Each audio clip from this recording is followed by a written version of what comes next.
My sister called me in tears. Mom died last night, she sobbed into the phone. The funeral is Friday. She left everything to me, so do not bother coming back. You get nothing. I held the phone away from my ear and just smiled. Why? Because my mother was standing right next to me sipping her morning tea and looking very much alive. My name is Amara, and at 32 years old, I make my living finding hidden money as a forensic accountant. But nothing prepared me for the fraud my own sister was trying to pull. Before I tell you how I turned her fake funeral into a courtroom nightmare, please hit that like button and subscribe. If you have ever been the black sheep of your family, let me know in the comments. This story is for you. The morning air in Martha's vineyard was crisp and smelled of salt water. It was the kind of peace you only find when you are hundreds of miles away from the chaos of Atlanta. I sat on the patio of our rented private villa watching the sunrise over the Atlantic Ocean. To my left, my mother, Mama Estelle, was moving slowly through her Tai Chi routine. At 65, she looked radiant. Her skin was glowing, and the tremor in her hands that had plagued her months ago was completely gone. We had spent the last 4 months here in secret, hiding from the world, and more specifically hiding from my sister Dominique. I took a sip of my coffee and opened my book, ready for another quiet day. Then my phone shattered the silence. The screen lit up with a photo I had taken years ago of my older sister, Dominique. Just seeing her name made my stomach tighten. I hesitated for a moment. We had gone strictly no contact for weeks. I looked at Mama Estelle. She was facing the ocean, lost in her movements. I slid my thumb across the screen to answer, but I did not say a word. Amara, are you there? Dominique's voice was high-pitched and trembling. It was a performance I had heard 1,000 times before. She took a loud, dramatic breath. It is Mom. Oh God. Amara, Mom is gone. I sat up straighter in my chair. My eyes locked onto my mother's back. She was transitioning into the crane pose, perfectly balanced. What are you talking about, Dominique? I kept my voice flat. Even though I knew the truth, hearing the words still sent a chill down my spine. She had a heart attack last night. Dominique wailed. The nurse at Oak Haven called me at 3 in the morning. They tried to save her, Amara, but it was too late. She is gone. I pressed the mute button on my screen so she could not hear the sharp intake of breath I failed to suppress. Oak Haven. That was the state-funded nursing facility Dominique had dumped our mother in 6 months ago. She had forged my signature on the admission papers while I was out of the country on a business trip. She told everyone that Mama Estelle had severe dementia and needed 24-hour care. The truth was, Mama had a mild infection, and Dominique wanted access to Mama's brownstone house in downtown Atlanta. I unmuted the phone. Where is she now? I asked. I need to see the body. You can't, Dominique said quickly. Her crying stopped for a split second before starting up again. It was the infectious disease protocol, Amara. Because of the flu outbreak at the facility, they had to cremate her immediately. It is what she would have wanted. I almost laughed out loud. Mama Estelle was a devout Baptist. She believed in open caskets and 3-day viewings. She had terrified nightmares about fire. There was absolutely no way she would have requested cremation. I pressed the speakerphone button and turned the volume up. Mama Estelle had finished her exercise and was walking toward me, toweling off her face. I signaled for her to stop and listen. So let me get this straight, I said, staring directly at my mother. Mom died last night. She was cremated this morning. And you are just calling me now? I was in shock, Amara. Dominique snapped, her tone shifting from grief to annoyance. Look, I am handling everything. Hunter and I are organizing the repast at the house. The funeral is Friday at Ebenezer Baptist. But honestly, you do not need to come. Mama Estelle froze. She stood 5 feet away from me, clutching the white towel. Her eyes went wide. She leaned in closer to the phone. Why shouldn't I come? I asked. She is my mother too, because she didn't want you there.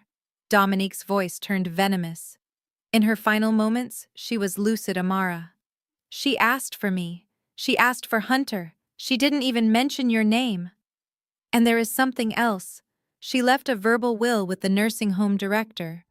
She left the house and all her assets to me. She said you have your fancy job and your money, so you do not need anything from us. The silence on the patio was deafening. I watched my mother's face crumble. It wasn't sadness.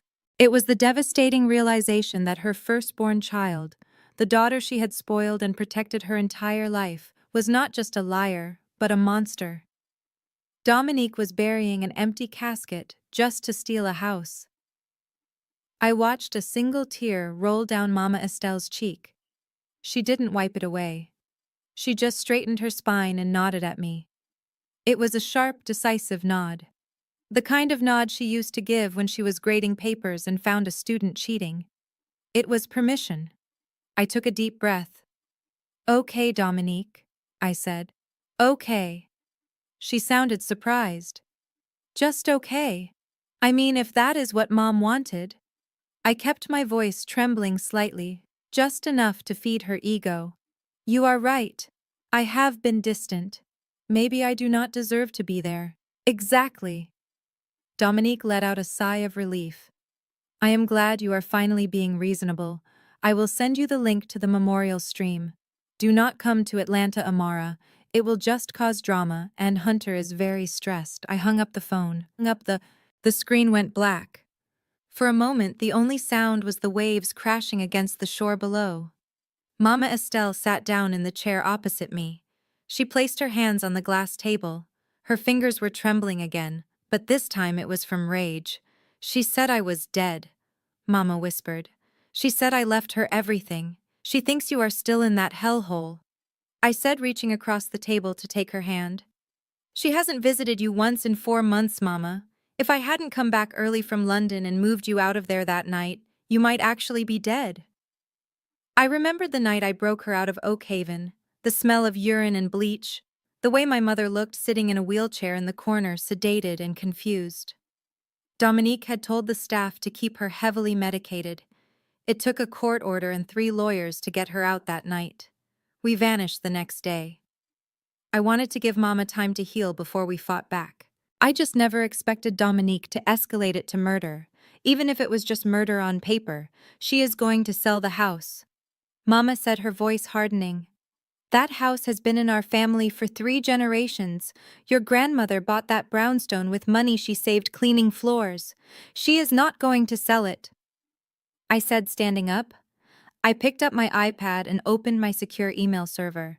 "Because she doesn't own it." "I am going to the funeral, Amara," Mama said, looking up at me. I smiled. The sadness in my chest was being replaced by a cold, familiar sensation. It was the feeling I got right before I destroyed a CEO for embezzlement. "Oh, we are definitely going to the funeral," I said, dialing my lawyer's number. "But we are not going as mourners." "Hello, Amara." My lawyer David answered on the first ring. "David," I said, my eyes fixed on the horizon. "Book the jet. We are going to Atlanta. Dominique just declared Mom dead and claimed sole inheritance." There was a pause on the line. Then I heard the sound of typing. "That is fraud, Amara. Massive fraud." "I know," I said. "She is holding a funeral on Friday. She is expecting a grieving sister, or better yet, an absent one. What she is going to get is a forensic audit of her entire life. I want you to pull everything, David. Her credit cards, Hunter's business loans, the nursing home records, and find out who signed the death certificate." "Consider it done," David said. "And Amara, be careful. If she is desperate enough to fake a death, she is desperate enough to do anything."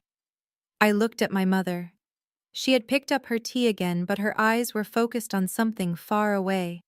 She looked like a general preparing for war. "I am not afraid of her," I told David. "She is playing checkers. I have been playing chess since I was 12. I hung up and looked at the calendar on my phone. Tuesday. The funeral was Friday. That gave me 72 hours. 72 hours to build a case. 72 hours to let Dominique dig her own grave. She wanted a funeral. I was going to give her one, but it wasn't going to be for our mother. It was going to be for her reputation. Pack your bags, Mama, I said, walking back into the villa. We have a resurrection to attend.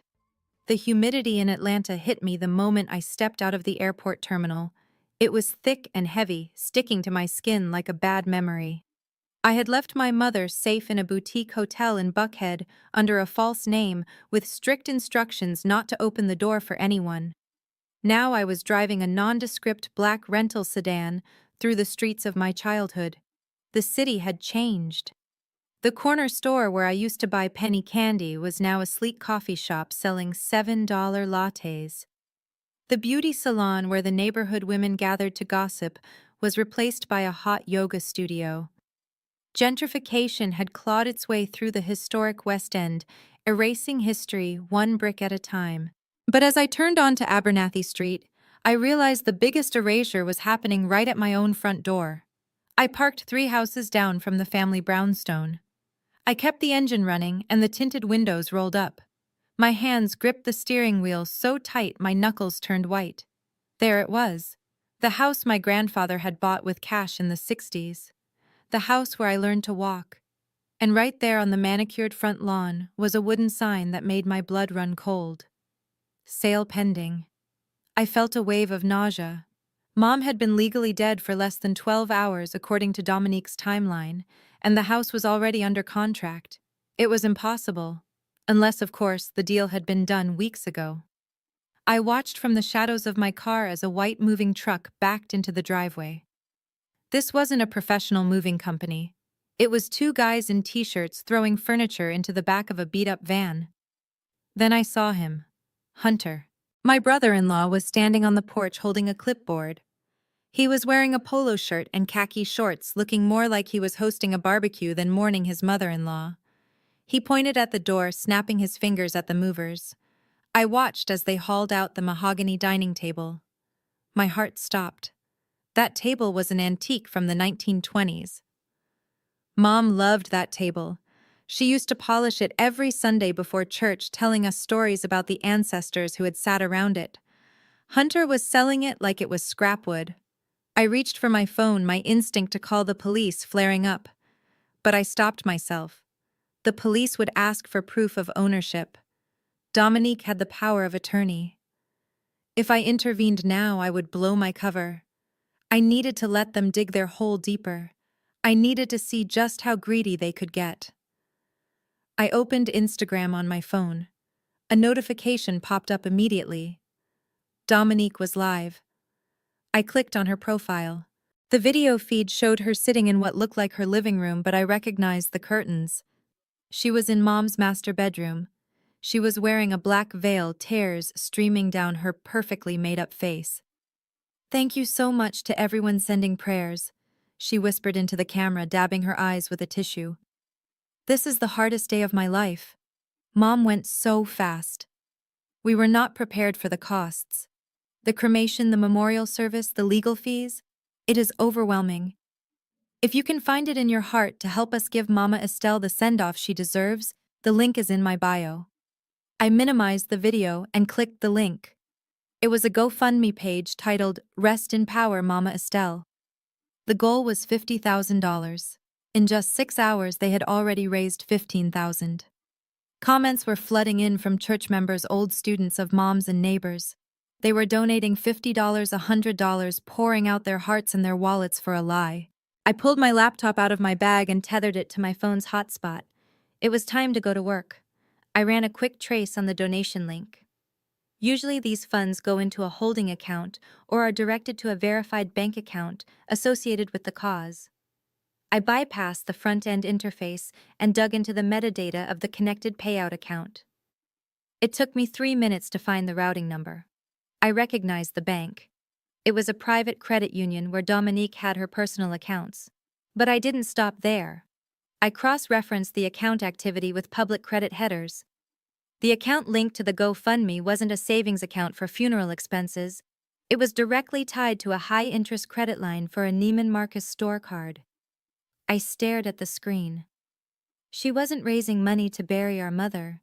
She was raising money to pay off her designer handbag debt. She was using the sympathy of our community to fund her lifestyle while claiming she had cremated our mother to save money. The level of sociopathy was breathtaking. I took screenshots of everything. The live stream, the donation page, the back-end code linking to her credit card, and the current balance of $15,000. This was wire fraud. This was theft by deception, and it was going to be Exhibit A. I closed my laptop and put the car in gear. I had seen enough at the house. Watching Hunter sell our history for pennies was physically painful, but I had a more important meeting. I drove toward the downtown district, weaving through the afternoon traffic until I reached a small, dimly lit jazz cafe on Edgewood Avenue. It was the kind of place where business was conducted in the back booths, away from prying eyes. I spotted him immediately. Reynolds was an old-school private investigator I had worked with on several fraud cases. He was sitting in the corner nursing a black coffee. He didn't smile when I sat down. He just slid a thick manila envelope across the scratched wooden table. "You are not going to like what is in there, Amara," he said, his voice low and gravelly. I didn't open it immediately. "Tell me," I said. "I went to Oak Haven." Reynolds began. "I spoke to the night nurse. She was scared to talk, but $50 and a promise of anonymity goes a long way. She confirmed that your sister was the one who authorized the transfer of your mother to the palliative care wing 6 months ago. But that is not the worst part." He tapped the envelope. I pulled out the document on top. It was a do not resuscitate order, a DNR. It stated that in the event of cardiac arrest or respiratory failure, no life-saving measures were to be taken. The date on the document was from 4 months ago, just days before I had rescued Mom. "Look at the signature," Reynolds said. I looked. At the bottom of the page in shaky blue ink was the name Estelle Vance. To the untrained eye, it looked like an elderly person's handwriting. But I wasn't an untrained eye. I was a forensic accountant. I spent my life analyzing handwriting samples to catch forgers. The loop on the E was too wide, the slant of the V was too sharp, and the pressure points on the paper were inconsistent with someone who had tremors, which Mom did at the time. This was a tracing. Someone had placed a document with Mom's real signature over this one and traced it, but they had pressed too hard in the wrong places. "It is a forgery," I whispered, my blood boiling. "It is a bad forgery," Reynolds corrected. "But it was good enough for the nursing home administration. Dominique didn't just put her in there to rot, Amara. She set it up so that if your mother so much as coughed too hard, the doctors would stand back and let her die. This was passive euthanasia for profit." I flipped through the rest of the file. There were photos of Hunter meeting with the facility director in the parking lot. There were bank statements showing small cash withdrawals from Mom's pension account that matched the dates of those meetings. They had been bleeding her dry while waiting for her to die. I looked up at Reynolds. "Does anyone else know about this?" "Just us," he said. "And now you." I put the documents back in the envelope and slid it into my leather tote bag. "This changes everything," I said. "I thought this was just about the house. I thought they were just greedy. But they tried to kill her." "Technically," Reynolds said, leaning back, "since she is alive, it is attempted manslaughter, conspiracy, and insurance fraud. If you walk into a police station right now, you can have them arrested by dinner time." I shook my head. "No. Arresting them is too easy. They will get bail. They will hire lawyers. They will spin a story about how they were just trying to do what was best for a sick old woman. I need to destroy their credibility first. I need to make sure that when the handcuffs go on, there is not a single person in Atlanta who feels sorry for them." Reynolds smirked. "You have a plan for the funeral?" Then I stood up, smoothing down my blazer. The image of the sale pending sign and the fake DNR order burned in my mind. "Oh, I have a plan," I said. "Dominique wants a show. She wants to be the grieving daughter in the spotlight. I am going to give her the performance of a lifetime." I left a $50 bill on the table and walked out into the blinding Atlanta sun. The funeral was in 2 days. I had the financial evidence. I had the medical evidence. Now I just needed the star witness.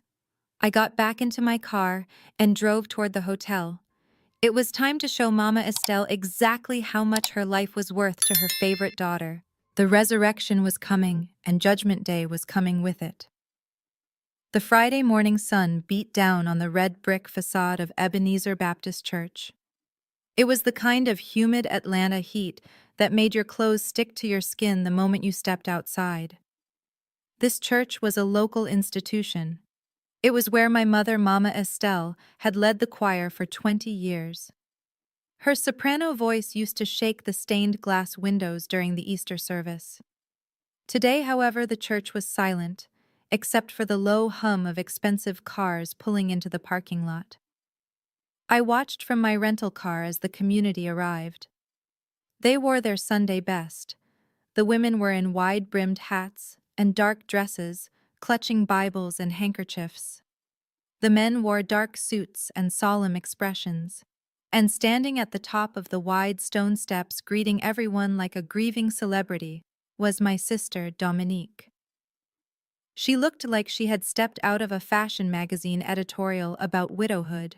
She was wearing a black silk dress that I knew for a fact cost $3,000 because I had seen the charge on Mom's stolen credit card statement. A sheer veil covered her face, but not enough to hide the diamond earrings glinting in the sunlight. Hunter stood next to her, shaking hands and accepting condolences with the practiced somberness of a man closing a business deal. I took a deep breath and checked my purse. Inside, I had a single pen. It looked like a standard black ballpoint, the kind you buy in bulk at an office supply store. In reality, it was a specialized tool I used for marking temporary evidence. The ink was designed to vanish completely upon contact with heat, or after exactly 1 hour of exposure to air. It was a petty trick, perhaps, but dealing with Dominique required petty measures. I stepped out of the car. The gravel crunched loudly under my heels.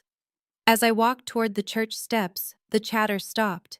It rippled through the crowd like a wave. Heads turned. Whispers started behind gloved hands. I kept my head high, my face a mask of calm. I was walking into the lion's den, but the lions didn't know I had brought a whip. Dominique spotted me when I was halfway up the stairs. Her posture stiffened. She said something to Hunter, who immediately crossed his arms and stepped forward to block my path.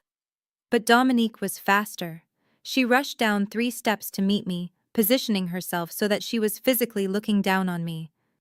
"You have some nerve showing up here," she hissed, her voice loud enough to carry to the gathering crowd. "I just want to pay my respects, Dominique," I said calmly.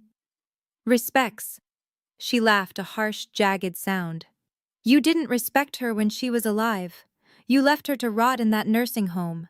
You were too busy with your fancy life in the city to answer the phone when she was dying. And now you want to come here and play the grieving daughter." The crowd murmured their agreement. I looked past her shoulder and saw Mrs. Patterson, the head of the church deacons. She was shaking her head at me, her face pinched with disapproval. Dominique had done her work well. She had painted me as the villain, the heartless career woman who abandoned her sick mother. "Please," I said, raising my voice slightly so the crowd could hear. "I just want to see her one last time. I want to see the urn." Dominique crossed her arms. Her eyes darted around, checking her audience. She saw that she had the upper hand. She saw the judgment in the eyes of the elders. This emboldened her. She reached into Hunter's jacket pocket and pulled out a folded piece of legal paper. "You want inside?" she asked. "You want to sit in the front row and pretend you cared? Fine. But there is a condition." She thrust the paper at me. It was a waiver. A crudely written legal document stating that I, Amara Vance, voluntarily waived all rights to contest the distribution of Estelle Vance's estate and acknowledged Dominique Vance as the sole beneficiary and executor. It was blackmail, plain and simple. Sign away your inheritance or be barred from your mother's funeral. "Sign it," Dominique demanded. "Sign it, and you can go in. Don't sign it, and Hunter will have security remove you for trespassing. This is a private event, Amara." I looked at the paper. Then I looked at the crowd. They were watching intently, waiting to see if I would choose money or my mother. If I refused to sign, Dominique would spin it as proof that I only cared about the inheritance. If I signed, she won the house, or at least she thought she did. I looked at Mrs. Patterson. "Mrs. Patterson," I said, "is this what Mama would have wanted sisters fighting on the church steps?" Mrs. Patterson adjusted her hat. "Your sister is the one who took care of her Amara. She has a right to protect the estate. You should just sign it if you are really here for God." The betrayal stung, but I pushed it down. "Fine." I turned back to Dominique. "Give me the pen." I reached into my bag and pulled out my own pen before she could offer hers. "Actually, I have one." Hunter stepped forward and held the clipboard steady. His eyes were greedy, fixated on the paper. He was probably already calculating how much the house would sell for. I uncapped my pen. I pressed the tip to the paper. I felt the eyes of the entire congregation on my hand.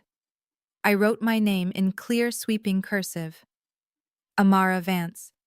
There I said, capping the pen and handing the clipboard back to Hunter. "Are you happy?" Dominique snatched the clipboard from Hunter. She stared at the signature, a triumphant smirk spreading across her face under the veil.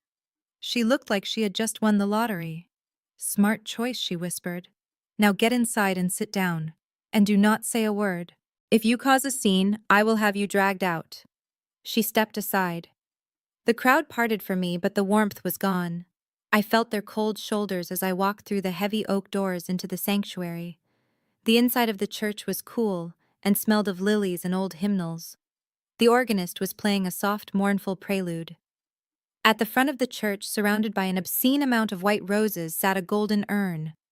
It was polished to a high shine, sitting on a velvet pedestal where a casket should have been. I walked down the center aisle. My footsteps echoed in the high ceilings. I didn't stop at the back. I walked all the way to the front row, the pew reserved for immediate family. I sat down directly in front of the urn. I stared at the golden vessel. It was beautiful. It was dignified. And it was completely full of lies. I wondered what was actually inside it. Wood ash from her fireplace? Sand from a playground? Or maybe the cremated remains of a shelter cat? Knowing Dominique, she probably just bought the urn empty and didn't bother filling it at all. The pews behind me began to fill up. I could hear the rustling of dresses and the murmurs of sympathy as people took their seats. Dominique and Hunter made their grand entrance a moment later. Dominique threw herself onto the pew next to me, making a show of being too weak to stand. Hunter put a supportive arm around her, patting her shoulder.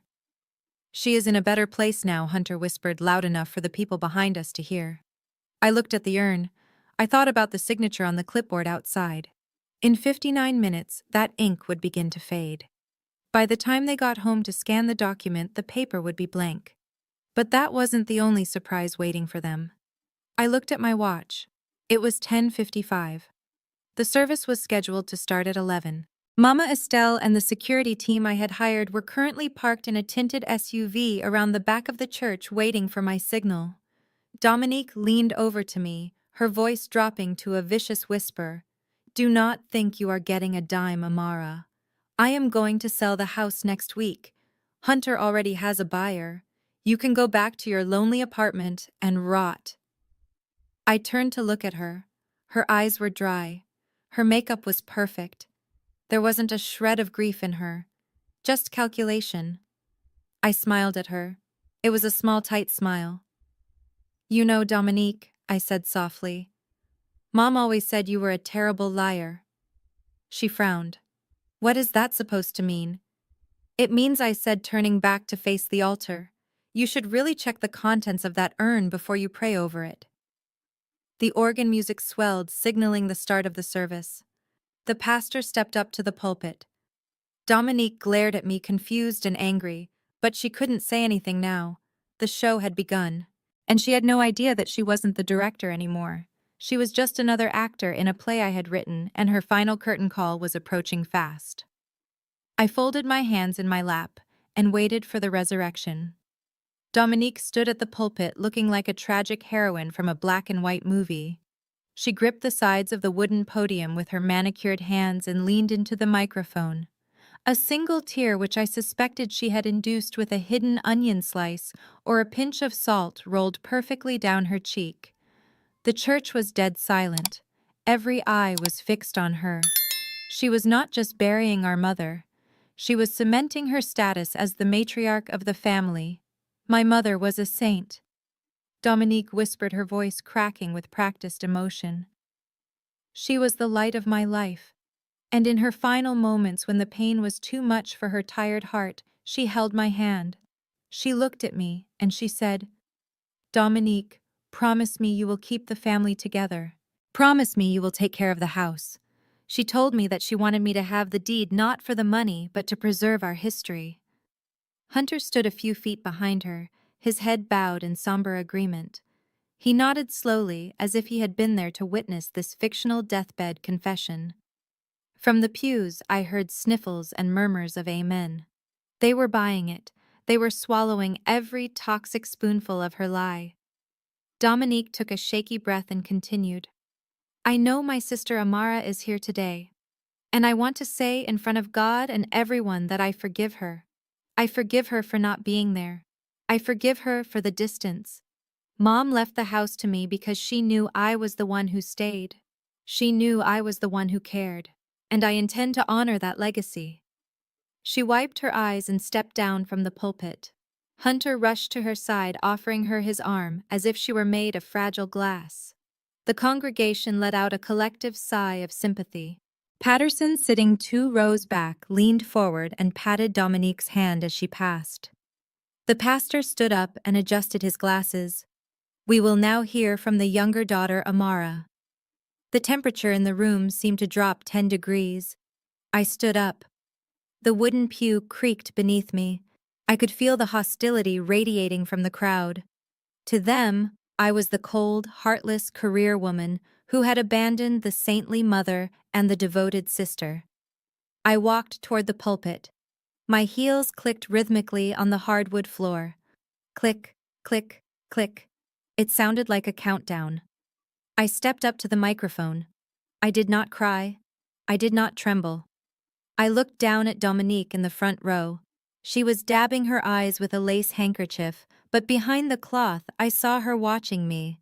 Her eyes were hard and warning. She was daring me to make a scene. She was daring me to contradict her story about the will. I looked at the golden urn sitting on the velvet table. It gleamed under the church lights. "Thank you, Dominique, for those moving words," I said, my voice clear and steady. "It is comforting to hear about Mom's final moments. It is amazing, really. Because usually when someone dies of a massive heart attack in a nursing home, they are unconscious. But Mom was apparently lucid enough to discuss real estate law. That is a miracle." A ripple of unease went through the room. Dominique stiffened. Hunter shifted his weight from one foot to the other. "You said she was cremated this morning," I continued, gripping the microphone.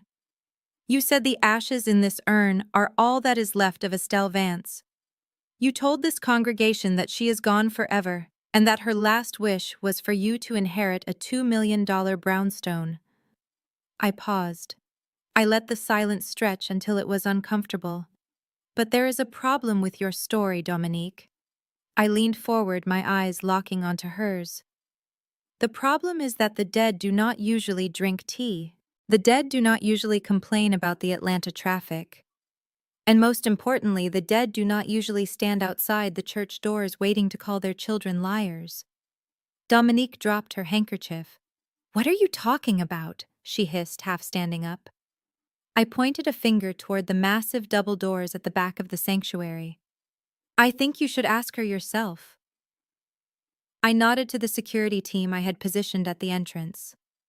On my signal, the heavy oak doors groaned and swung open. The bright midday sunlight flooded into the dim church, blinding everyone for a second. As eyes adjusted to the glare, a silhouette stepped forward. It was not a ghost. It was not a spirit. It was Mama Estelle. She was not wearing black. She was wearing a pristine, tailored white suit that cost more than Hunter's car. She held a gold-handled cane in one hand, not because she needed it, but because it looked regal. Flanking her on either side were two massive private security guards in dark suits. For 3 seconds there was absolute silence. It was the kind of silence where you could hear a heartbreak. Then chaos erupted. "Lord have mercy," someone screamed from the balcony. A woman in the third row fainted, sliding off the pew with a dull thud. People jumped to their feet. Bibles were dropped. The organist, in his shock, slammed his hands down on the keys, producing a discordant, terrifying chord that echoed through the rafters. "It is a ghost!" Mrs. Patterson shrieked, clutching her pearls. "It is the spirit of Estelle, Mama." Estelle did not float. She walked. She walked down the center aisle with a stride that was strong and furious. The crowd parted like the Red Sea. People pressed themselves against the edges of the pews, terrified to touch her.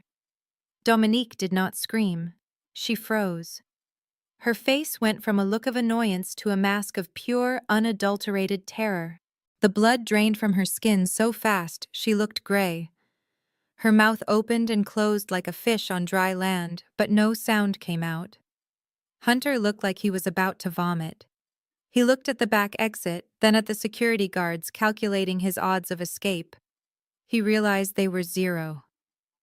Mama Estelle reached the front of the church. She stopped right in front of the golden urn. She looked at it with disgust, then she raised her cane and knocked it off the table. The urn hit the floor with a loud metallic clang. It popped open. There was no ash inside, just a bag of play sand from a hardware store. It spilled out across the red carpet, gritty and beige. The church went silent again, staring at the sand. Mama Dominique squeaked. Her voice was barely a whisper. "Mama, is that you?" Mama turned to look at her.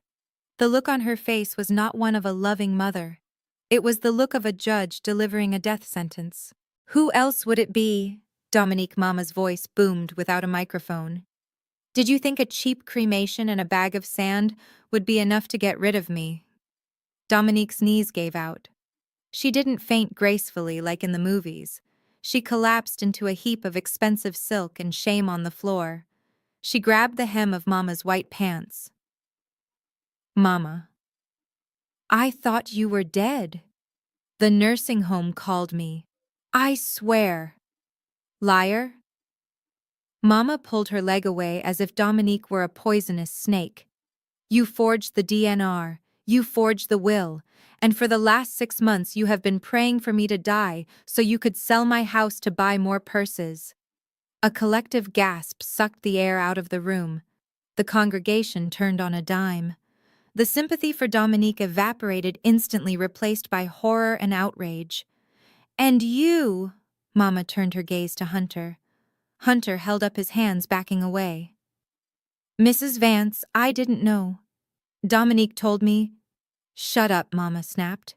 "You sold my dining room table yesterday. I want it back, and I want the money you stole from my pension fund." Mama walked up the steps to the pulpit. I stepped aside, handing her the microphone. She looked out at the sea of shocked faces. These were her friends, her neighbors, people she had known for 40 years. "I apologize for the disruption," Mama said, her voice steady and commanding. "But it seems my daughter decided to hold my funeral a few decades too early. There will be no burial today. There will be no repast. And there will certainly be no inheritance." She pointed the cane at Dominique, who was sobbing uncontrollably on the floor, her mascara running in black streaks down her face. "This show is over, Dominique. But before you leave, you are going to open your phone. You are going to refund every single dollar you stole from these good people on that GoFundMe page, right now. Or I will let Amara call the police officers waiting in the parking lot." The crowd erupted. The shock turned to anger. People began shouting at Dominique. "Give us our money back! Shame on you, you wicked girl!" I stood next to my mother and watched. I looked at Hunter, who was trying to blend into the shadows. I looked at Dominique, broken and humiliated on the floor. And then I looked at the empty urn lying in the spilled sand. I took a deep breath. The air in the church no longer smelled of lilies. It smelled of justice. and it was the sweetest thing I had ever smelled.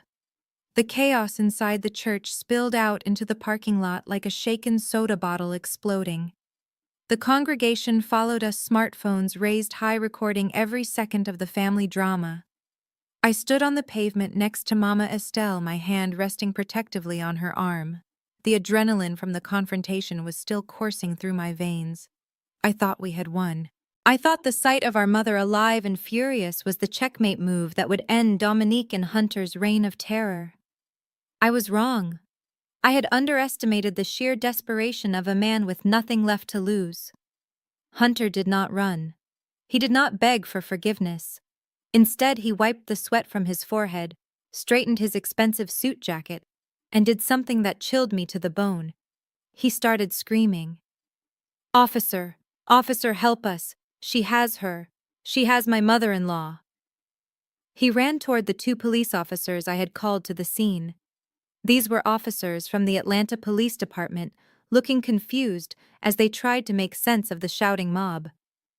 Hunter threw himself at them, pointing a shaking finger at me. "Arrest her. That woman kidnapped Estelle Vance from a secure medical facility. She is dangerous." I stepped forward, shielding Mama. "Excuse me, officer," I said, keeping my voice calm. "I am Amara Vance. This is my mother." "We are not. She is brainwashed," Hunter screamed over me, his face turning a theatrical shade of red. "Look at her. She does not know where she is. She thinks she is at a wedding. She thinks she is buying a house. My mother-in-law has severe stage 4 dementia. She was declared legally incapacitated 6 months ago." Mama Estelle bristled. "I do not have dementia, you lying sack of C." Hunter interrupted her, grabbing the officer's arm. "Aggression, confusion, paranoia. These are classic symptoms. She needs her medication. If she does not get her heart medication and her antipsychotics within the hour, she could die. That woman took her off her meds to manipulate her into signing checks." The crowd gasped. The narrative was shifting in real time. Suddenly, I wasn't the hero who brought Mom back. I was the estranged daughter who had dragged a sick, confused old woman out of her deathbed to stage a scene. Officer Miller, a tall man with a tired face, stepped toward us. "Ma'am," he said to me, "is this true? Did you remove Mrs. Vance from a medical facility?" "I removed her because they were killing her," I said, my voice rising. "And she is not incapacitated. She is perfectly lucid." "I have the paperwork right here," Hunter shouted. He reached into his briefcase, which he had surprisingly kept with him during the service. He pulled out a thick file marked with the logo of Oak Haven Nursing Center. He thrust it into Officer Miller's hands. "Look. Signed by Dr. Evans, the chief neurologist. Estelle Vance lacks the capacity to make medical or financial decisions. I have the medical power of attorney. My wife, Dominique, is her legal guardian. What Amara has done here is kidnapping and elder abuse." I watched Officer Miller flip through the pages. I knew exactly what he was seeing. Falsified cognitive tests. Fake logs of violent outbursts. A fabricated history of a woman losing her mind. It was a masterpiece of fiction created by a corrupt doctor and paid for with my mother's own money. "Officer," I said, trying to keep the panic out of my voice, "that file is a forgery. If you let me call my lawyer—" "We don't have time for lawyers," Hunter yelled. "Look at her eyes. She is about to have a stroke. We need to get her to the hospital now." Mama Estelle gripped my arm tighter. "I am not going anywhere with you, Hunter."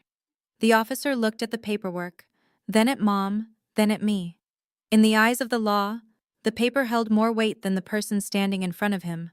The document said Mom was a danger to herself. The document said Hunter was in charge. "I am sorry, ma'am," Officer Miller said to me, his hand moving to his belt. "I have to follow the court order. If Mrs. Vance is under legal guardianship, you have no right to transport her." He signaled to his partner. "Call an ambulance. We need a transport for a psych evaluation. And get adult protective services on the line." "No," I shouted, stepping between the officer and my mother. "You are not taking her. That is what they want. They want to drug her again so she can't testify." "Ma'am, step back," the officer warned. Amara, don't, Mama whispered, sensing the escalation. But it was too late. Hunter saw his opening. He lunged forward, grabbing Mom's other arm. Come on, Mama Estelle, it is okay. The bad dreams are over. Get your hands off me. Mama swung her cane, hitting Hunter squarely in the shin. He howled in pain, hopping on one foot. See, he screamed. Violent, she is violent. She is a danger to the public. That was the nail in the coffin. To the police, a senior citizen hitting someone with a cane wasn't self-defense. It was proof of the dementia diagnosis Hunter had just handed them. Officer Miller grabbed my wrists. Amara Vance, you are under arrest for interference with custody and suspected elder abuse. I felt the cold steel of the handcuffs click around my wrists. The world seemed to slow down. I saw Dominique standing by the church doors, watching through her veil. She wasn't crying anymore. She was smiling. A small, terrifying smile. They had flipped the board. They had turned their greatest defeat into a tactical victory. I watched helplessly as two paramedics led Mama Estelle away. She was shouting my name, trying to fight them off, but they were gentle and firm. They treated her like a confused child. It is okay, sweetie, one paramedic said to her. We are going to get you some juice and a nice warm blanket. I am not crazy, Mama screamed as they loaded her into the back of the ambulance. I am rich, and I am going to sue all of you. Sadly, shouting that you are rich and going to sue everyone is exactly what a crazy person would say. The doors slammed shut, cutting off her voice. The siren wailed a long, mournful sound that tore through the parking lot. Hunter stood by the police cruiser, rubbing his leg. He looked at me through the window as they shoved me into the back seat. He leaned in close, his breath fogging up the glass. You should have stayed in London, Amara, he mouthed. You really should have stayed away. I sat in the back of the police car, the hard plastic seat digging into my back. The humiliation burned hotter than the Atlanta sun. I could see the neighbors shaking their heads. I could hear the whispers. Look at that. Poor Dominique. Her sister really is unstable. Kidnapping her own mother. Shameful. As the car pulled away, taking me to the precinct, my panic began to fade, replaced by a cold, sharp clarity. Hunter had made a mistake. A massive, fatal mistake. By having me arrested, he had made this a matter of public record. By handing that file to the police, he had entered a forged document into evidence. He thought he was sending me to jail. What he didn't realize was that he had just handed me the jurisdiction I needed. He played the dementia card. It was a strong move, I admitted to myself. It neutralized Mom's testimony for the next 24 hours. It bought him time to drain the accounts or flee the country. But he forgot who I was. I wasn't just an angry daughter. I was a forensic accountant who specialized in medical fraud. I closed my eyes and leaned my head against the cage. Let them book me. Let them take my fingerprints. Let them put me in a holding cell. The moment my lawyer walked through those doors with the real MRI scans from the Boston specialists, the police department would have a very different problem on their hands. I sat in the interrogation room an hour later. It was a small, windowless box that smelled of stale coffee and desperation. My wrist was handcuffed to the metal table. Most people would be crying. Most people would be begging for a phone call. I was just sitting there, counting the seconds. The door opened. Officer Miller walked in, looking less confident than he had in the parking lot. He threw a notepad on the table. Your sister and her husband are filing emergency restraining orders, he said. They claim you have been manipulating your mother's finances. They say you forced her to sign checks while she was mentally incompetent. I looked at him. I didn't blink. Officer Miller, I said softly. Do you know what a forensic audit is? He frowned. What? It is what I do for a living. I explained. It means I track every penny. I track every signature. And most importantly, I track every lie. I leaned forward as far as the chain would allow. You have the medical file Hunter gave you. It is evidence, he said. Good, I said. Do not lose it. Because on page 14 there is a signature from Dr. Evans dated October 12th. So I smiled. On October 12th, Dr. Evans was in Cabo San Lucas. I know this because I have his credit card statements. I know he bought a $3,000 bottle of tequila at a club called El Squid Row at the exact moment he supposedly signed my mother's competency evaluation in Atlanta. Officer Miller stopped writing. He looked at me, really looked at me for the first time. "You are holding a forged document, officer," I said. "And you just facilitated the kidnapping of a sane woman by the people who are embezzling her estate. Now, I would like to call my lawyer. His name is David, and he is currently standing in the lobby with a federal judge on the phone." The color drained from Officer Miller's face. He stood up slowly and backed out of the room. I sat back in the metal chair. Hunter thought he had checkmated me. He didn't realize he had just sacrificed his queen. The gaslighting was over. The autopsy of their crime was about to begin. The fluorescent lights of the hospital waiting room hummed with a low, irritating buzz that seemed to drill directly into my skull. It had been 72 hours since the police dragged my mother away from her own funeral. 72 hours of sitting on uncomfortable plastic chairs, drinking vending machine coffee, and watching my sister Dominique and her husband Hunter pretend to be concerned guardians. They sat across the room whispering to each other and casting pitying glances in my direction. They looked confident. They had the police report. They had the falsified medical records from Oak Haven. In their minds, they had already won. They thought this mandatory psychiatric evaluation was just a formality before they could lock Mama Estelle away in a memory care unit and liquidate her assets. I checked my watch. It was 2 in the afternoon. The independent court-appointed psychiatrist, Dr. Thorne, had been in the evaluation room with my mother for over an hour. Hunter smirked at me. He stood up and walked over, smoothing his silk tie. He looked like a man who was about to close a deal on a used car. "You know, Amara," he said, his voice dripping with fake sympathy, "we can still handle this quietly. If you agree to sign the guardianship transfer, we can ask the judge to be lenient with you regarding the kidnapping charges. We are family, after all. We do not want to see you go to jail." I looked up from my iPad. I did not blink. "I am not going to jail, Hunter," I said calmly. "And neither is Mama. But I cannot say the same for your friend Dr. Evans." Hunter's smile faltered for a fraction of a second. "Who, Dr. Evans?" I repeated. "The medical director of Oak Haven. The man who signed the affidavit claiming Mama has stage 4 dementia. I assume he is the one you are banking on today." Hunter laughed, but it sounded forced. "Dr. Evans is a respected medical professional. His diagnosis is unimpeachable." At that moment, the heavy double doors opened. Thorne stepped out. He was a stern man with graying hair and a no-nonsense demeanor. He held a thick clipboard in his hands. Dominique rushed forward, her heels clicking loudly on the linoleum floor. "Doctor," she said, clutching her pearls. "How is she? Is she confused? Does she know who we are? We just want to get her back to the facility so she can rest." Dr. Thorne looked at Dominique over the rim of his glasses. Then he looked at Hunter. Finally, his eyes landed on me. "Ms. Vance," Dr. Thorne said to me, "you provided a secondary medical file to my office this morning. Is that correct?" "Yes, sir," I said, standing up. Hunter interjected immediately.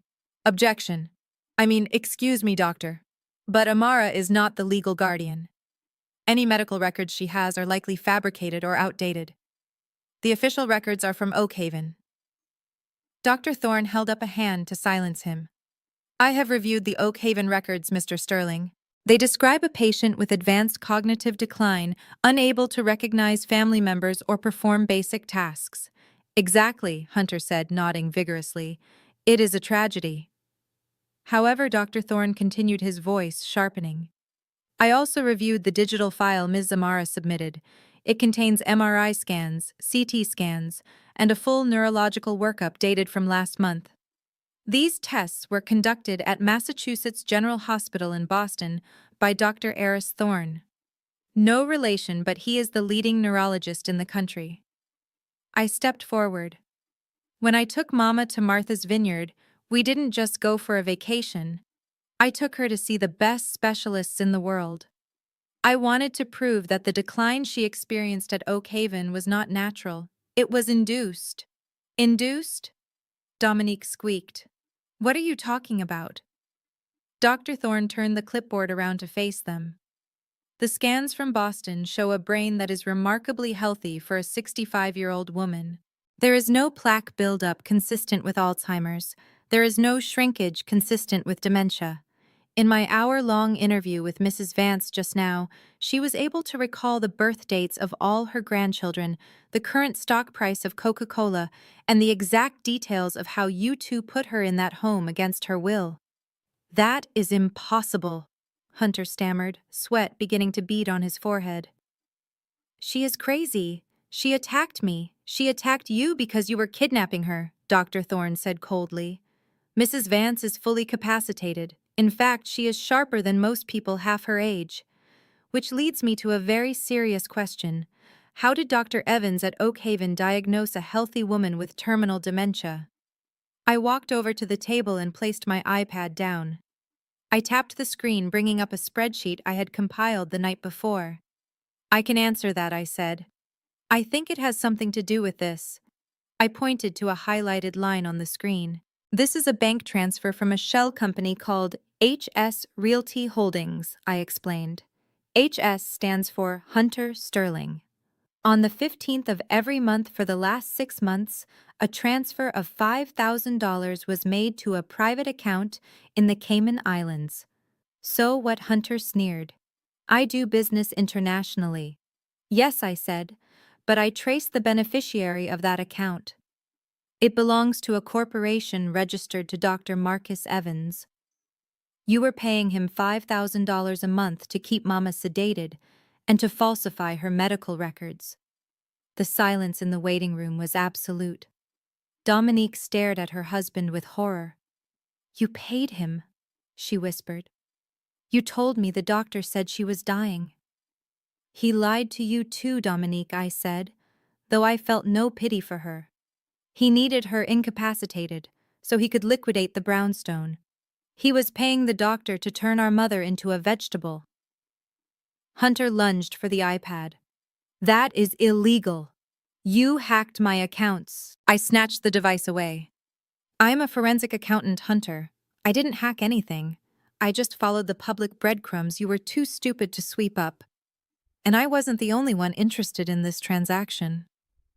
As if on cue, the elevator doors at the end of the hall chimed. 2 uniformed officers and a man in a cheap suit walked out. I recognized the detective immediately. Hunter Sterling, the detective asked. Hunter backed away, his back hitting the vending machine. Who are you, Detective Miller Fraud Division? We just picked up Dr. Evans at his office. He was very eager to cut a deal. He says you instructed him to administer heavy sedatives to Mrs. Estelle Vance to simulate cognitive decline. No, Hunter shouted, looking around for an exit. That is a lie. He is lying to save himself. We have the wire transfers, Mr. Sterling, the detective said, pulling out a pair of handcuffs. And we have the statement from the nursing staff.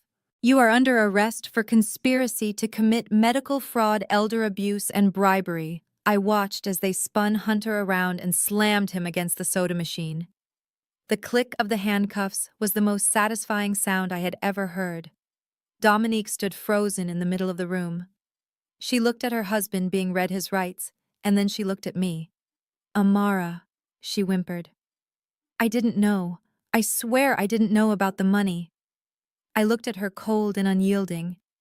You knew she wasn't sick, Dominique. You knew she was just sad and lonely after Dad died. And you let him put her away because you wanted the house. You are just as guilty. The detective led Hunter away. He was screaming about calling his lawyer. Dominique sank into a chair, burying her face in her hands. Dr. Thorne cleared his throat. Ms. Vance, I am immediately lifting the psychiatric hold on your mother. I am also filing a report with the court recommending the immediate revocation of Dominique Vance's guardianship. Thank you, doctor, I said. Can I see her? "She is waiting for you," he said, smiling for the first time. "She is a remarkable woman. She gave me a recipe for peach cobbler while we were waiting for the police." I walked into the evaluation room. Mama Estelle was sitting on the edge of the examination table, swinging her legs. She was still wearing her white suit from the funeral, though it was a little wrinkled now. When she saw me, her face lit up. "Did they get him?" she asked. "They got him, Mama," I said, wrapping my arms around her. "And Dominique?" "She is in the hallway," I said. "She is claiming ignorance." Mama sighed and pulled back to look at me. "Ignorance is not a defense, Amara, not when it comes to family." We walked out of the room arm in arm. Dominique was still sitting in the chair, sobbing. When she saw Mama, she stood up, reaching out a hand. "Mama," she choked out. "Please." Mama Estelle didn't stop walking. She didn't even look at her. She stared straight ahead, her chin high, her grip on her cane firm. "Call a taxi," Dominique, Mama said, her voice echoing in the sterile hallway. "And do not come to my house. The locks are being changed within the hour." We walked through the automatic doors into the bright afternoon sun. The air tasted sweet. We had won the battle for her freedom, but the war for the estate was just entering its final phase. I checked my phone. I had one more stop to make.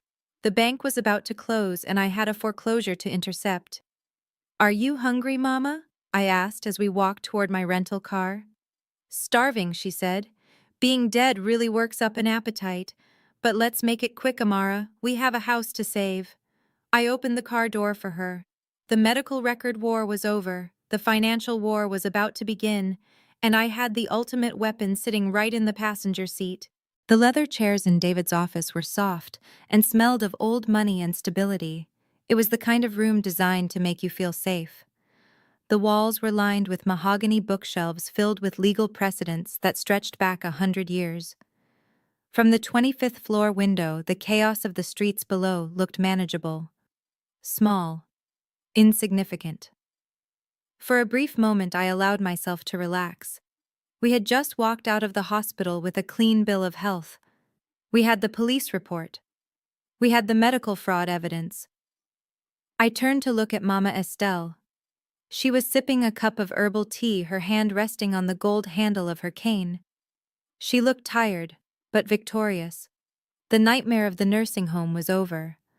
Then David walked in. He was not smiling. David had been our family attorney for 15 years. He was a man who wore three-piece suits and had a poker face that could bankrupt a casino. But today his face was pale.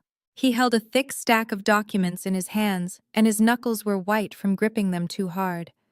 He didn't sit down behind his massive oak desk. He stood in front of us looking like a doctor about to deliver a terminal diagnosis. "I thought we were done with the bad news, David," I said, setting my coffee cup down on the coaster. The silence in the room suddenly felt heavy, suffocating. "So did I." "Amara," David said, his voice grave. "We handled the medical guardianship. We handled the kidnapping charges.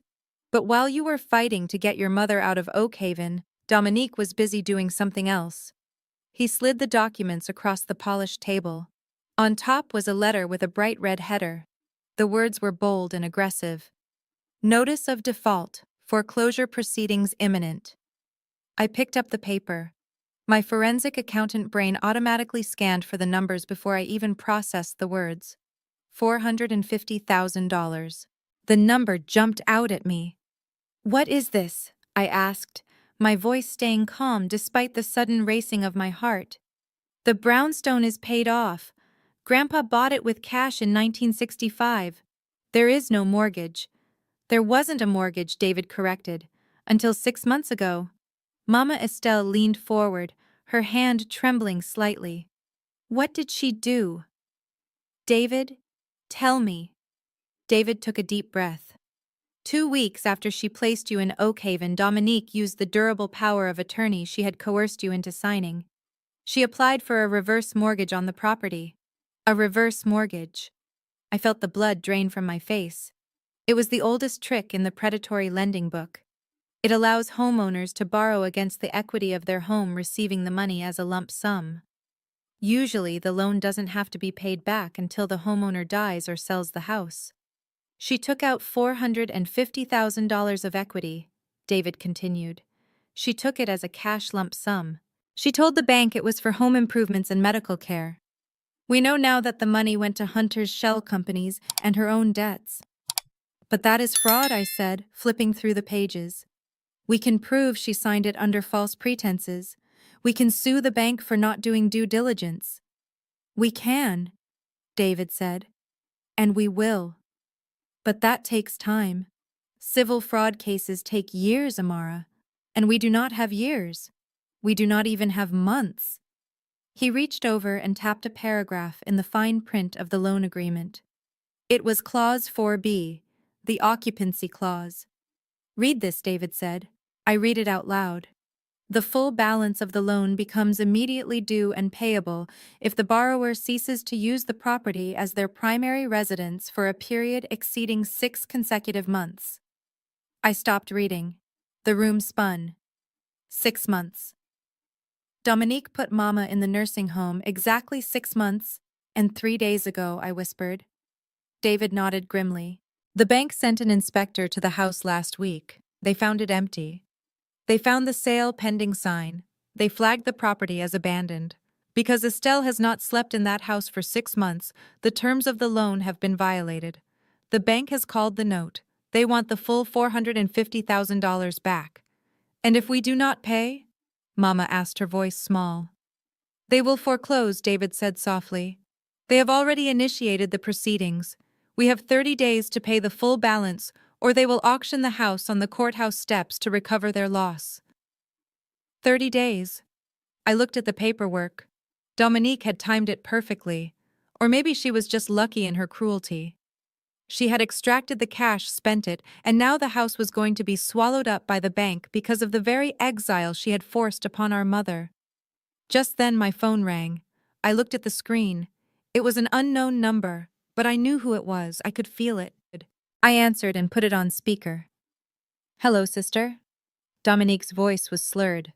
She sounded like she had been drinking or crying or both. She was out on bail. Hunter was still in jail, but Dominique had managed to scrape together the 10% for her bond. You are going to lose the house, Amara, she said, letting out a jagged, hysterical laugh. I just got the email from the bank. Did you read the occupancy clause? I bet you did. You read everything. You stole $500,000 from your own mother, I said, my voice shaking with rage. You destroyed her credit. You destroyed her legacy. I needed that money. Dominique screamed, her voice cracking. Hunter said it was a sure thing. We were going to pay it back before she died. But you had to come back. You had to play the hero. Well, congratulations. You saved her. But you can't save the house. Mama Estelle leaned toward the phone. Her voice was steel. You are no daughter of mine, Dominique. Dominique laughed again, but this time it sounded like a sob. Fine, disown me. Send me to prison. I do not care anymore. But if I can't have that house, nobody can. It is gone, Mama.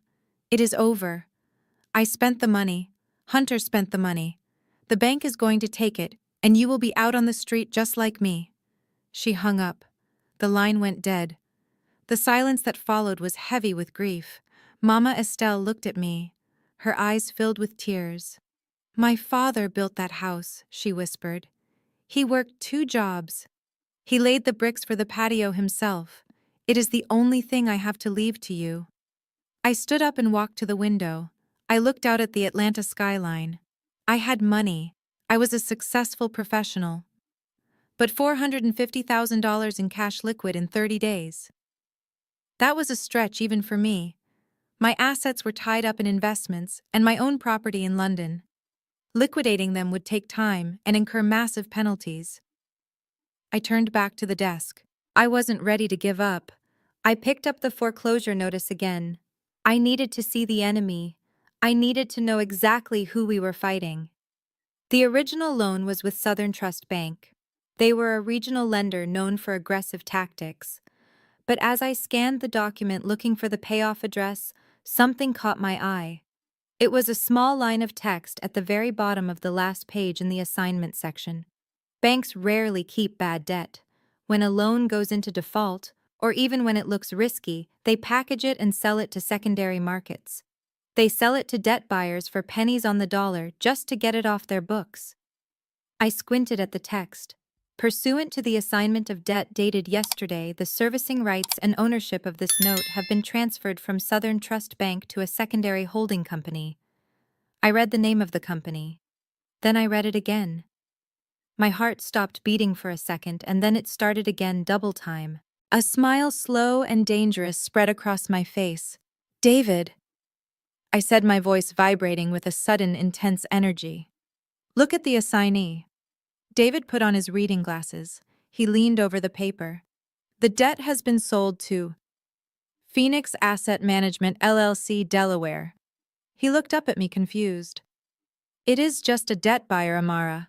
These companies are sharks. They are worse than the banks. They will never negotiate. They buy the debt to foreclose and flip the property for a profit. This makes it harder, not easier."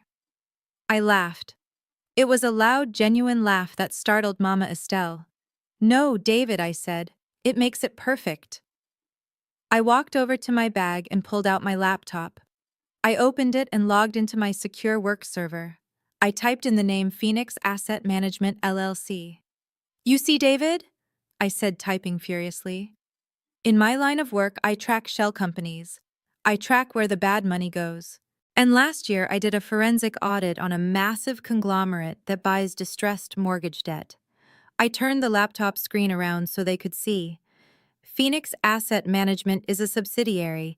It is a shell company used to acquire assets anonymously." So Mama asked, "What does that mean?" "It means," I said, pointing to the screen, "I know who owns Phoenix Asset Management. It is not a bank. It is not a hedge fund." I looked at David, my eyes gleaming. "It is a private holding company owned by the Sterling Family Trust." David's jaw dropped. "Sterling? As in Hunter?" "Sterling. No," I said. "As in Hunter's father. Big Daddy Sterling. The patriarch. The man who disowned Hunter 10 years ago for being a thief and a liar." I sat back in the leather chair. The pieces of the puzzle were falling into place. The universe, or maybe just the predictable nature of greed, had handed me a weapon. "Hunter's father hates bad publicity," I said. "He hates scandal. And he definitely hates his family name being dragged through the mud. If he finds out that his son committed fraud to trigger a foreclosure that his own company just bought, he will want to bury it."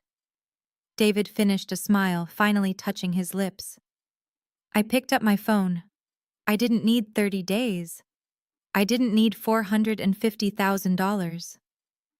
"David, get me the number for the Sterling family office in Boston," I said.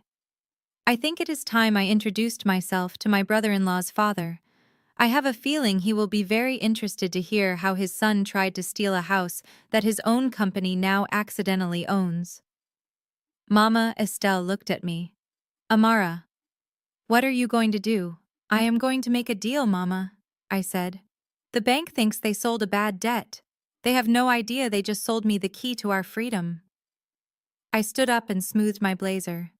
The foreclosure notice lay on the desk, no longer a death sentence, but a map to buried treasure. Dominique thought she had burned the house down. She didn't realize that from the ashes a phoenix was about to rise. And this phoenix was going to eat her alive. My home office looked more like the control center of a space station than a room in a condo. 6 high-definition monitors formed a semicircle around my desk, each one displaying a different slice of the financial universe. The air conditioner hummed in the background, keeping the server rack in the closet cool. This was my sanctuary. This was where I performed my surgeries. I did not use a scalpel or a laser. I used algorithms and forensic software to cut through layers of lies until I found the ugly truth hidden underneath. I took a sip of cold brew coffee and cracked my knuckles. It was 3 in the morning. Mama Estelle was asleep in the guest bedroom, exhausted from the day's revelations. But I was wide awake. The foreclosure notice was sitting on the corner of my desk, a physical reminder of the ticking clock. 30 days. We had 30 days to come up with nearly $500,000. But if my hunch was right, I would not need to pay a dime. I just needed to prove where the money went. I pulled up the bank records for the joint account shared by Dominique and Hunter. It was a mess. Their spending habits were manic: designer clothes, leasing payments for luxury cars they could not afford, and five-star dinners. But I was not interested in the small stuff. I was hunting for the whale. I found the deposit from Southern Trust Bank dated 6 months ago. $450,000. It hit their account on a Tuesday morning. By Wednesday afternoon, it was gone. Standard money laundering involves 3 stages: placement, layering, and integration. Hunter had skipped integration and went straight to panic mode. He had wired the entire amount in a single lump sum to a company called Prestige Global Holdings. I typed the name into my database. It sounded impressive, like a multinational conglomerate. In reality, it was a shell company registered in Nevada with a mailing address that led to a UPS store in a strip mall outside of Las Vegas. I dug deeper. Who owned Prestige Global Holdings? The paperwork listed a registered agent, a lawyer known for setting up anonymous corporations for shady clients. But I had a backdoor. I had access to a proprietary database used by forensic auditors to track cross-border transactions. I ran a query on the tax identification number. It linked Prestige Global Holdings to another entity, Caribbean Blue Investments, registered in the Cayman Islands. I leaned back in my chair. The Cayman Islands. It was a cliché for a reason. It was where people went to hide money they did not want the IRS or their wives to know about. I traced the wire transfer. The $450,000 traveled from Atlanta to Nevada and then jumped the border to the Caymans. Most people would hit a wall here. The banking secrecy laws in the Caymans are legendary. But Hunter was not a mastermind. He was a desperate man making sloppy mistakes. I looked at the transaction history for Caribbean Blue Investments. It wasn't a savings account. It was a clearinghouse. Money came in from various sources, always in large round numbers. 50,000, 100,000. And then days later, money went out to different individuals. I started running background checks on the people receiving the money. The first name was a dentist in Buckhead. The second was a retired teacher in Florida. The third was a small business owner in Texas. I pulled up their social media profiles. They all had one thing in common. They were all connected to Hunter Sterling on LinkedIn, and they were all angry. The dentist had posted a furious rant 6 months ago about being scammed by a fake investment opportunity. The picture became clear. Hunter was not an investment guru. He was running a Ponzi scheme. He was taking money from new investors to pay off the old ones who were demanding their returns. The $450,000 he stole from Mama Estelle did not go into a secret savings account. It evaporated. He used it to pay off the dentist and the teacher to keep them from going to the police. He had burned our family home to put out a fire of his own making. I felt a surge of cold anger. He had not just stolen from us. He had used our mother's legacy to cover up his crimes against other innocent people. But proving the flow of money was only half the battle. I needed to prove intent. I needed to prove that Hunter personally authorized that wire transfer. He could easily claim that Dominique did it, or that his account was hacked. I needed to put the gun in his hand. I opened the metadata log for the bank transfer. Every digital transaction leaves a fingerprint. It records the time, the browser type, and most importantly, the IP address of the device that initiated the command. I scanned the log. The transfer was authorized on October 15th at 2 o'clock in the afternoon. The device was a MacBook Pro. I looked at the IP address, 192. That was a local network address. I needed the external public IP. I scrolled down. There it was. A string of numbers that looked like nonsense to most people, but looked like coordinates to me. I ran a geolocation trace on the IP. The blue dot on the map zoomed in. It hovered over North America, then Georgia, then Atlanta. then the West End district. It landed directly on top of 422 Abernathy Street. My mother's house. I froze. I checked the date again. October 15th. That was a Tuesday. I checked my timeline. That was 2 weeks after they had put Mama in the nursing home. Hunter had been in the house. He was sitting in my mother's living room, probably with his feet up on the coffee table. He had used her own Wi-Fi network to log into his bank account and steal the equity from the roof over his head. The sheer audacity was breathtaking. He was so arrogant, so sure that Mama would never come home, that he didn't even bother to use a VPN. He didn't bother to go to a coffee shop. He committed a federal crime from the scene of the crime. I took a screenshot. Then I printed it. This was the smoking gun. This single piece of paper proved that Hunter Sterling was physically present at the location when the funds were stolen. It proved he used interstate wires to facilitate fraud. I wasn't just looking at theft anymore. I was looking at wire fraud, money laundering, and because he used the proceeds to pay off investors in other states, it was racketeering. I sat back and watched the printer churn out the evidence. The pages were warm to the touch. I picked up my phone and dialed David's personal cell number, even though it was the middle of the night. "Pick up David," I whispered. He answered on the fourth ring, his voice groggy with sleep. "Amara, is everything okay? Wake up, David," I said, my eyes glued to the screen where Hunter's financial life was laid bare. "I need you to draft a new complaint, and I need you to call your contact at the FBI." "The FBI?" David asked, suddenly alert. "Why?" "Because I said pinning the IP trace log to my corkboard next to Hunter's photo. I just found out where the money went. Hunter is running a Ponzi scheme, and I have proof that he used Mama's internet connection to launder nearly $500,000 through the Cayman Islands." There was a long silence on the other end of the line. Then I heard the rustle of bed sheets and the sound of feet hitting the floor. "Do not move," David said. "I am coming over. Print everything." I hung up the phone. I looked at the monitors glowing in the dark room. Hunter thought he was a player. He thought he could outsmart a senile old woman and her absent daughter. He forgot one thing. The numbers never lie. And neither do IP addresses. I walked over to the window and looked out at the sleeping city. Somewhere out there, Hunter was sitting in a holding cell, probably thinking about how to talk his way out of the medical fraud charges. He had no idea that a tsunami was coming. I turned back to my desk. I wasn't done yet. I had the crime. Now I needed to secure the asset. I typed in one more search query. Sterling Family Trust. Board of Directors. A list of names popped up. At the very top was William Sterling Sr., the patriarch, the man who owned Phoenix Asset Management. I smiled.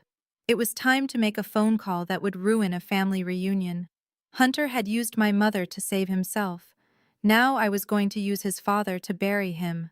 The steakhouse was dimly lit and smelled of aged beef and expensive cologne. It was the kind of place where Atlanta's power players came to make deals and hide their sins. Hunter sat in a corner booth, a glass of scotch in one hand, and the thigh of a woman who was definitely not my sister in the other. She was young, maybe 22, with long braids and a dress that cost more than my first car. Hunter looked relaxed, laughing at something she whispered, completely unaware that his life was about to implode. I walked through the dining room. I didn't rush. I moved with the silent precision of a predator who had already cornered its prey. The hostess tried to stop me, asking if I had a reservation. I just held up a platinum card and kept walking. When I reached the booth, I didn't say a word. I just pulled out the chair opposite Hunter and sat down. Hunter froze. The glass of scotch stopped halfway to his mouth. The girl looked at me confused, then at Hunter. "Who is this?" she asked, her voice dripping with annoyance. Hunter lowered the glass slowly. His face went pale, the artificial tan suddenly looking sallow under the warm pendant lights. "Amara," he stammered. "What are you doing here?" I looked at the girl. You should leave, I said softly. Unless you want to be named as a co-conspirator in a federal RICO case. Her eyes went wide. She grabbed her clutch and slid out of the booth without a backward glance. Hunter watched her go, then turned his glare on me. You are ruining my life, Amara, he hissed. First the police, now this. I am out on bail. I am trying to relax. Relaxing on my mother's money, I asked, picking up the menu and glancing at it. Or are you spending the money from the dentist in Buckhead? Or maybe the teacher in Florida? Hunter stiffened. How do you know about that? I know everything, Hunter. I leaned forward, resting my elbows on the white tablecloth. I know about the Ponzi scheme. I know about the Cayman accounts. And I know about the $450,000 you stole from the house. But that is not why I am here. I pulled a thin file folder from my bag and slid it across the table. Hunter stared at it. What is this? I opened it for him. It was a single sheet of paper. A list of names. But these weren't investors. These were the names of the people Hunter had borrowed money from to cover his losses when the scheme started to crack. Dangerous people. People who didn't file lawsuits when they didn't get paid. They filed missing persons reports. You owe the Petrovic brothers $50,000, I recited without looking at the paper. You owe a loan shark in Miami another $80. And payment is due on Friday. Hunter's hand started to shake. He knocked his scotch glass, spilling amber liquid onto the pristine tablecloth. How did you? I bought your debt. Hunter. I lied. It was a calculated bluff. I hadn't bought it yet, but I knew enough to make him believe I controlled his fate. I own you. I continued, my voice low and cold. I can make a phone call and have those debts extended, or I can make a phone call and tell them exactly where you are sitting right now. Hunter looked around the restaurant, suddenly terrified. He wiped the sweat from his upper lip. What do you want? He whispered. Money. I do not have any left. I do not want your money, Hunter. I want Dominique. He blinked. Dominique. But she is your sister. She is my enemy, I corrected. And right now she is the only thing standing between me and saving my mother's house. I know she has a plan. I know she kept something back. I want access to her personal files. I want to know what she was planning to do if the nursing home didn't kill Mama fast enough. Hunter hesitated. He looked down at his hands. If I tell you, she goes to jail for a long time. I shrugged. And if you do not tell me, you deal with the Petrovic brothers. It is a simple choice, Hunter. Loyalty to a wife you are already cheating on, or your own survival. He didn't even take 5 seconds to decide. The self-preservation instinct in a narcissist is faster than a blinking eye. Her laptop, he said, his voice trembling. The silver MacBook. She keeps it in the safe in the closet. The password is her birthday followed by the word Queen. And I pressed, what is on it? Hunter looked sick. He took a gulp of the spilled scotch from the bottom of the glass. There is a folder called Plan B, he whispered. She was researching dosages, digoxin, insulin, things that cause heart failure but look natural. She was going to switch Mama's meds once we got her back home. She ordered the drugs from an online pharmacy in Mexico. The confirmation emails are in that folder. I felt a chill run through my body that had nothing to do with the air conditioning. Attempted murder. Conspiracy to commit homicide. It wasn't just greed. It was evil. Pure distilled evil. You knew, I asked. I told her it was crazy. Hunter pleaded, his eyes wet with fear. I told her we should just wait. But she was impatient. She said the market was crashing and we needed the cash now. I didn't help her with that part, Amara. I swear. I just wanted the money. I didn't want to kill anyone. I stood up. The disgust I felt for the man sitting in front of me was overwhelming. He was a thief, a liar, and a coward. He was willing to let his wife murder her mother for a payout, and now he was selling her out to save his own skin. Thank you, Hunter, I said, picking up my bag. Wait. He grabbed my wrist. The debt. You said you would buy the debt. You said I would be safe. I looked down at his hand until he let go. I said I could buy the debt, I replied. I didn't say I would. His face crumbled. You promised. Consider it a lesson in contract law, I said, turning away. Always read the fine print. I walked out of the restaurant. The night air was thick and humid. I walked around the corner to where my car was parked. I sat in the driver's seat and pulled a small black device from my pocket. It was a digital voice recorder. The red light was still blinking. I pressed stop. Then I pressed play. I heard Hunter's voice clear as a bell. There is a folder called Plan B. She was researching dosages. She was going to switch Mama's meds. I had him. I had them both. Hunter thought he had bought his freedom with a password. Instead, he had just confessed to being an accessory to conspiracy to commit murder. He had provided the roadmap to the evidence that would put Dominique away for life, and his confession would ensure he went down right beside her. I started the car. The engine purred to life. I had the password. I had the confession. Now I just needed to get to that laptop before Dominique realized her husband had just stabbed her in the back. The alliance of monsters had fallen apart just as I knew it would. Evil always eats itself when it gets hungry enough, and tonight I was going to serve them their last meal. I merged onto the highway heading toward the one place Dominique thought was safe, her home, or as she would soon find out, the crime scene. The foreclosure auction was held in a windowless conference room at the downtown Marriott. It was a depressing place that smelled of stale donuts and aggressive capitalism. This was where dreams went to die and where vultures came to feast. Investors in cheap suits sat in rows checking their phones, waiting to buy family homes for pennies on the dollar. I stood in the back of the room wearing a baseball cap and oversized sunglasses. I was not there to bid. I had hired a proxy for that. I was there to watch my sister play her final hand. Dominique walked in 5 minutes before the gavel fell. She looked exhausted. Her designer dress was wrinkled, and she was wearing sunglasses indoors to hide her swollen eyes. But there was a manic energy about her. She was clutching a certified bank check. I knew exactly how much was on that check. It was the last of the money she had siphoned from the accounts before I froze them. It was her getaway fund, her survival money, and she was about to bet it all on spite. She sat in the front row.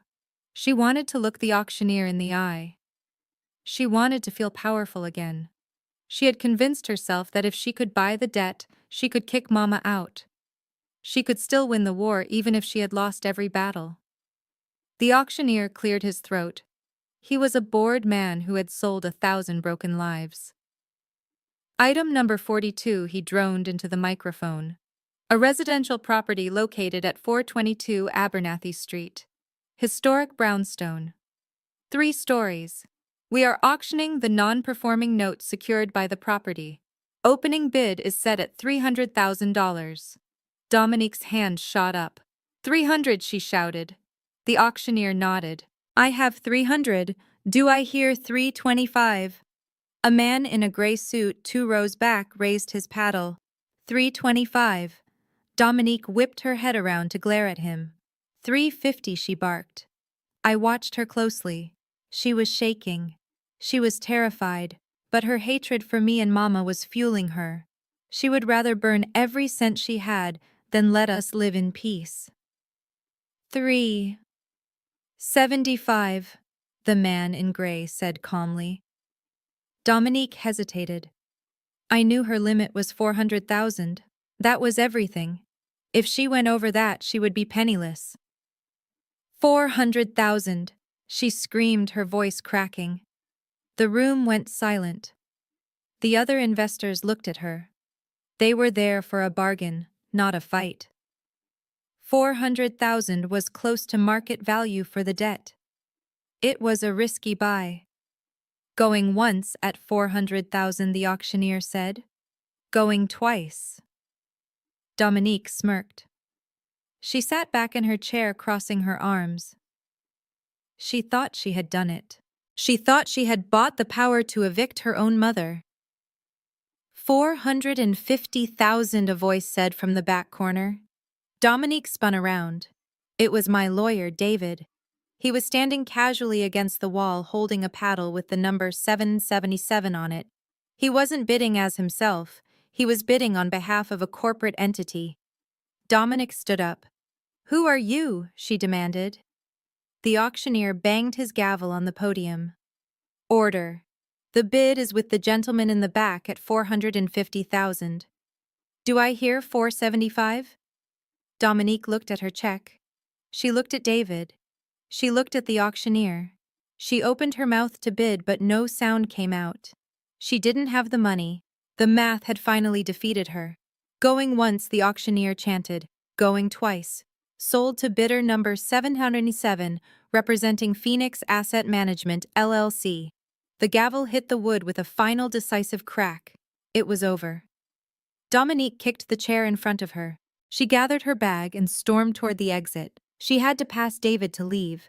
She stopped in front of him, her face twisted into a mask of pure venom. "Congratulations," she spat at him. "You just bought a money pit. The plumbing is old and the roof leaks. But hey, at least my mother and sister will be on the street." David didn't say anything. He just pointed to the side door where the paperwork was being processed. "I do not care who you are," Dominique continued, her voice rising. "As long as Amara didn't get it, I am happy. I hope you evict them tomorrow. I hope you bulldoze it." She was laughing now, a cruel, hysterical sound. She thought she had achieved a moral victory. She thought she had lost the house to a stranger, which in her twisted mind was better than losing it to family. Actually, a voice said from behind David, "We are not planning to evict anyone." Dominique froze. She knew that voice. She turned around slowly. I took off my sunglasses and stepped out from behind the pillar.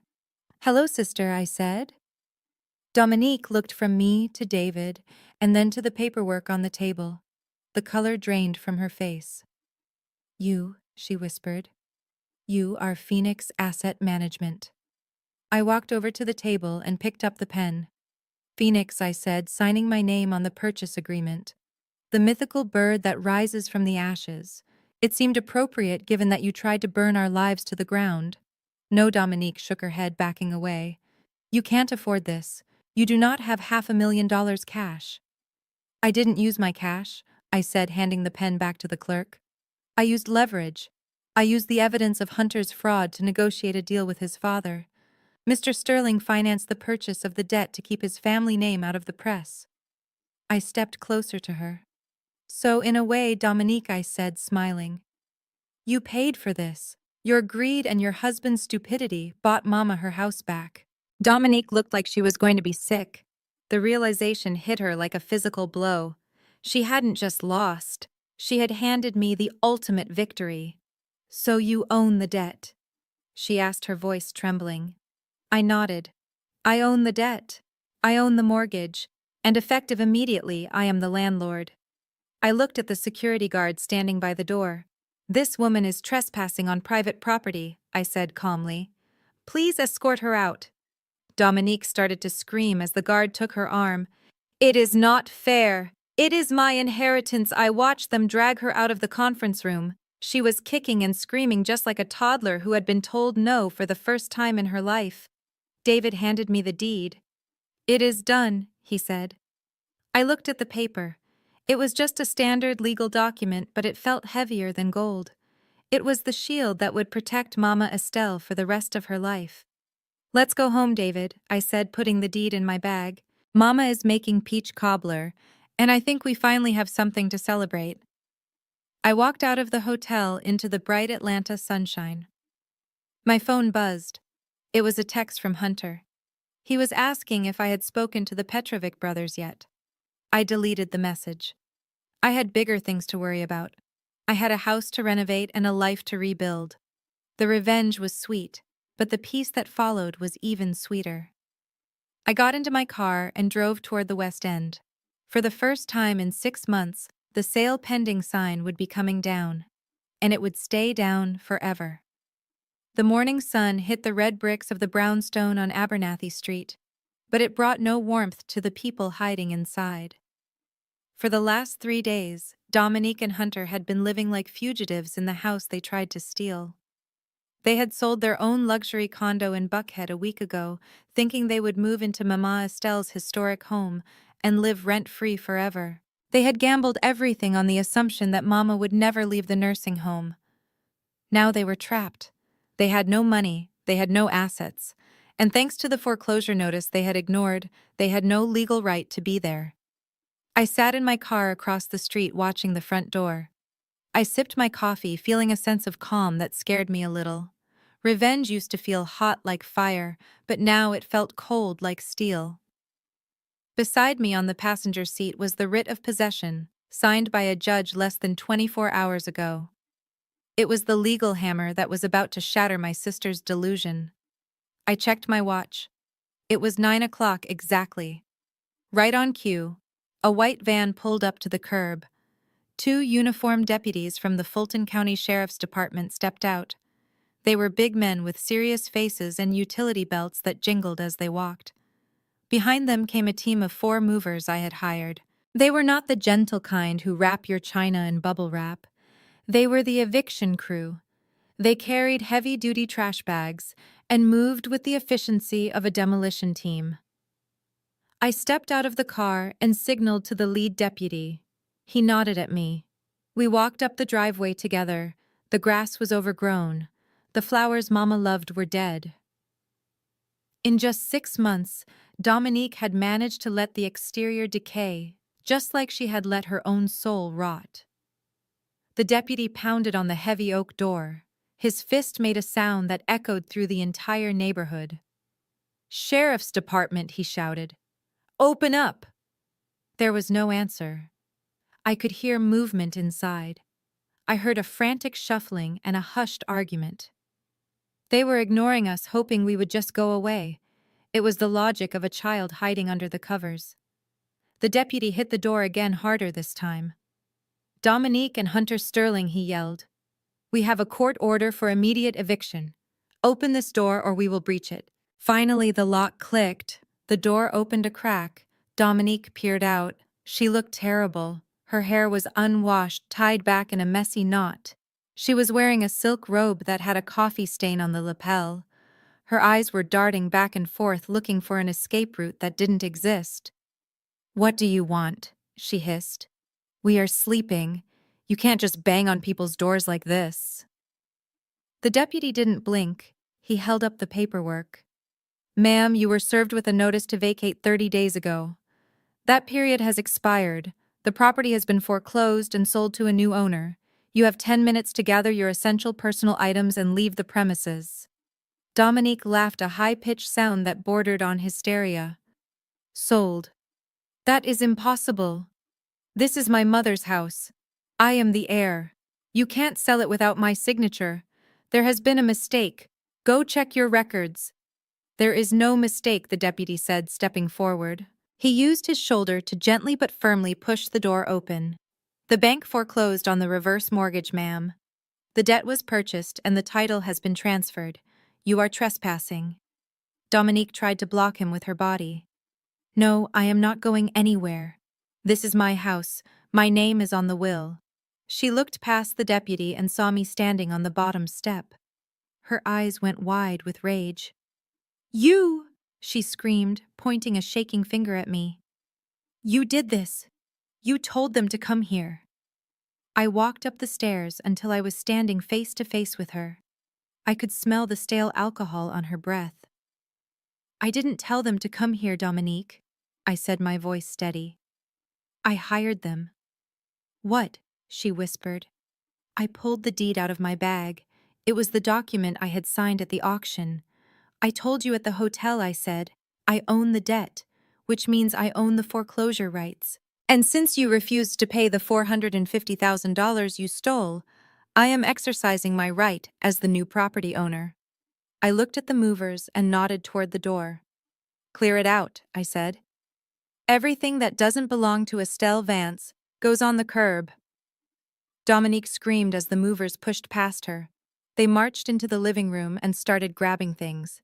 They didn't care about her expensive taste. They grabbed her designer throw pillows and tossed them onto the lawn. They picked up boxes of Hunter's expensive sneakers and carried them out like garbage. Stop it, Dominique shrieked, running after a mover who was carrying her jewelry box. That is Cartier. You can't touch that. The deputy held her back. Ma'am, step outside. Do not interfere with the eviction process or I will arrest you for obstruction. I walked into the house. It smelled of neglect. There were pizza boxes piled on Mama's antique dining table. There were empty wine bottles rolling on the floor. It broke my heart to see the sanctuary of my childhood treated like a frat house. I walked to the kitchen. I expected to see Hunter fighting for his property. I expected to see him yelling at the police or trying to negotiate a deal. But the kitchen was empty. The back door was wide open, swinging gently in the breeze. I walked to the window and looked out into the alleyway. I saw a figure sprinting away carrying a heavy duffel bag. It was Hunter. He wasn't trying to save his wife. He wasn't trying to save their marriage. He had grabbed the cash he had hidden in the freezer and his collection of Rolex watches, and he was running for his life. I turned back to the living room. Dominique was fighting with a mover over a fur coat. "Let go," she screamed. "My husband will sue you, Hunter. Hunter, get down here." I stood in the hallway and cleared my throat. "He can't hear you, Dominique," I said. She froze, clutching the fur coat to her chest. What I pointed to the open back door. "He is gone," I said. "I just saw him running down the alley. He took the duffel bag. You know, the one he keeps the emergency cash in." Dominique looked at the door. Then she looked at me. The realization hit her slowly. She ran to the kitchen. I heard her scream Hunter's name. It was a raw, animalistic sound of betrayal. She ran out the back door into the yard, but the alley was empty. He had left her. He had left her to face the police, the eviction, and the poverty all by herself. She walked back into the house. She looked smaller now. The fight had drained out of her. The deputies escorted her out the front door. She stood on the sidewalk, surrounded by piles of her clothes and boxes of useless trinkets. The neighbors were watching from their porches. They weren't judging her anymore. They just looked tired. I walked out onto the porch and looked down at her. She was sitting on a Louis Vuitton suitcase, her head in her hands. "You have nowhere to go, do you?" I asked. She looked up at me. Her mascara was running down her face. "I hate you," she whispered. "You took everything from me." "I didn't take anything, Dominique." I said. "You threw it away. You threw away a mother who loved you.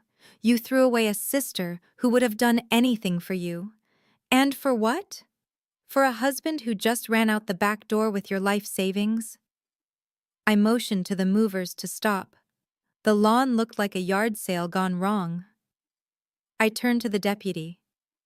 "How long does she have to remove these items from the property?" 24 hours, the deputy said. "After that, it is considered abandoned property, and you can dispose of it however you see fit." I looked at Dominique. "You have 24 hours, I said.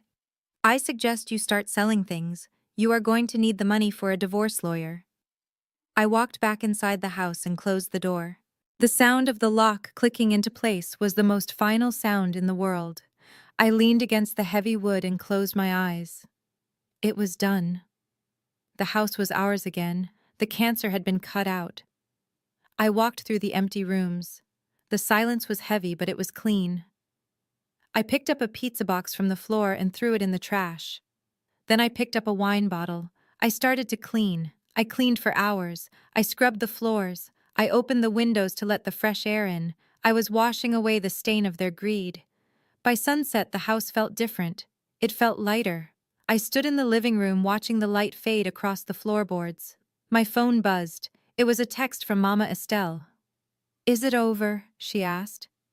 I took a picture of the empty living room bathed in the golden hour light. I sent it to her with 3 words. "Welcome home, Mama." I looked out the window one last time. Dominique was gone. The pile of clothes was gone. The only thing left on the curb was a single broken picture frame. I walked out to get it. It was a picture of the 3 of us taken 10 years ago at a family barbecue. We were all smiling. We looked happy. I took the photo out of the frame. I looked at Dominique's smiling face. I didn't feel hate anymore. I just felt pity. I tore the photo in half, separating her from us. I put Mama and me in my pocket. I dropped the other half in the trash can. The eviction was complete. Not just of the tenants, but of the toxicity that had plagued us for so long. I walked back up the steps of my house, my home. And for the first time in a long time, I wasn't looking over my shoulder. I was looking forward. The Starlight Motel was a decaying scar on the side of the interstate highway just south of the city limits. It was the kind of place where the neon sign buzzed with a dying flicker and the asphalt was stained with years of leaking oil and bad decisions. I sat in my rental car across the street in the parking lot of a 24-hour diner. I watched through binoculars as Hunter Sterling paced back and forth in front of room 12. He looked nothing like the arrogant man who had tried to steal my mother's home. His suit jacket was gone, replaced by a sweat-stained t-shirt. He was nervously smoking a cigarette, taking quick, shallow drags, and constantly checking his watch. I knew exactly what he was waiting for. He was waiting for his Uber to the airport. I also knew he was never going to make that flight. Beside me on the passenger seat, my phone was connected to a secure line with the FBI field office. I had given them the location 10 minutes ago. I had given them the description of the car and the duffel bag full of laundered cash. But I wasn't just there to watch an arrest. I was there to witness the final collision of lies. A yellow taxi pulled into the motel lot, kicking up a cloud of dust. Hunter grabbed his duffel bag and sprinted toward it.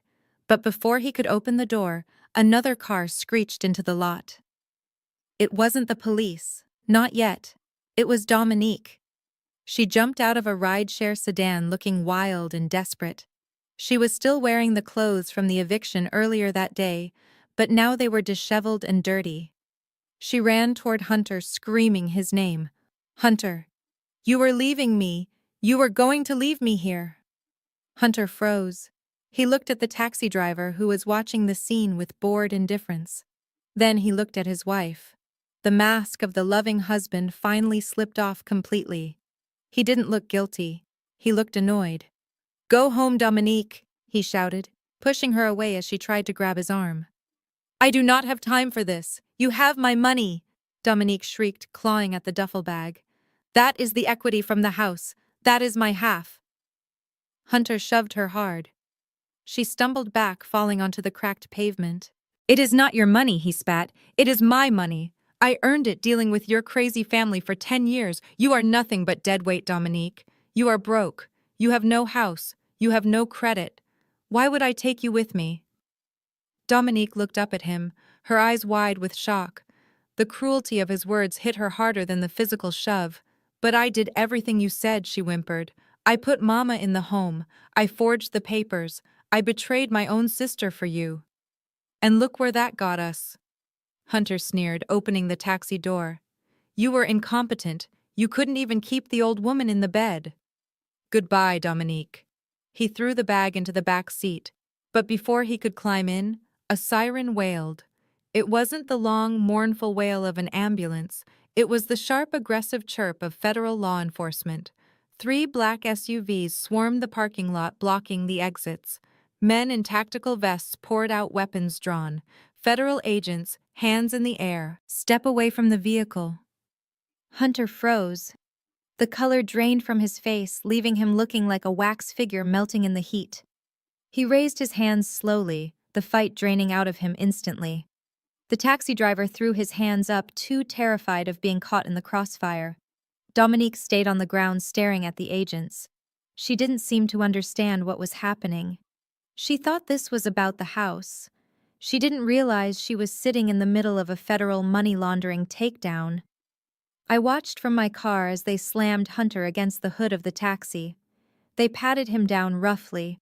One agent opened the duffel bag. He pulled out stacks of cash wrapped in rubber bands. Then he pulled out a manila envelope. The lead agent opened the envelope. He looked at the contents, then looked at Hunter. "Going somewhere, Mr. Sterling?" the agent asked, his voice carrying across the quiet lot. Hunter didn't answer. The agent held up 2 plane tickets. "One way to Phoenix, Arizona," the agent read. "And I see here you have a companion ticket." Dominique scrambled to her feet. "Phoenix.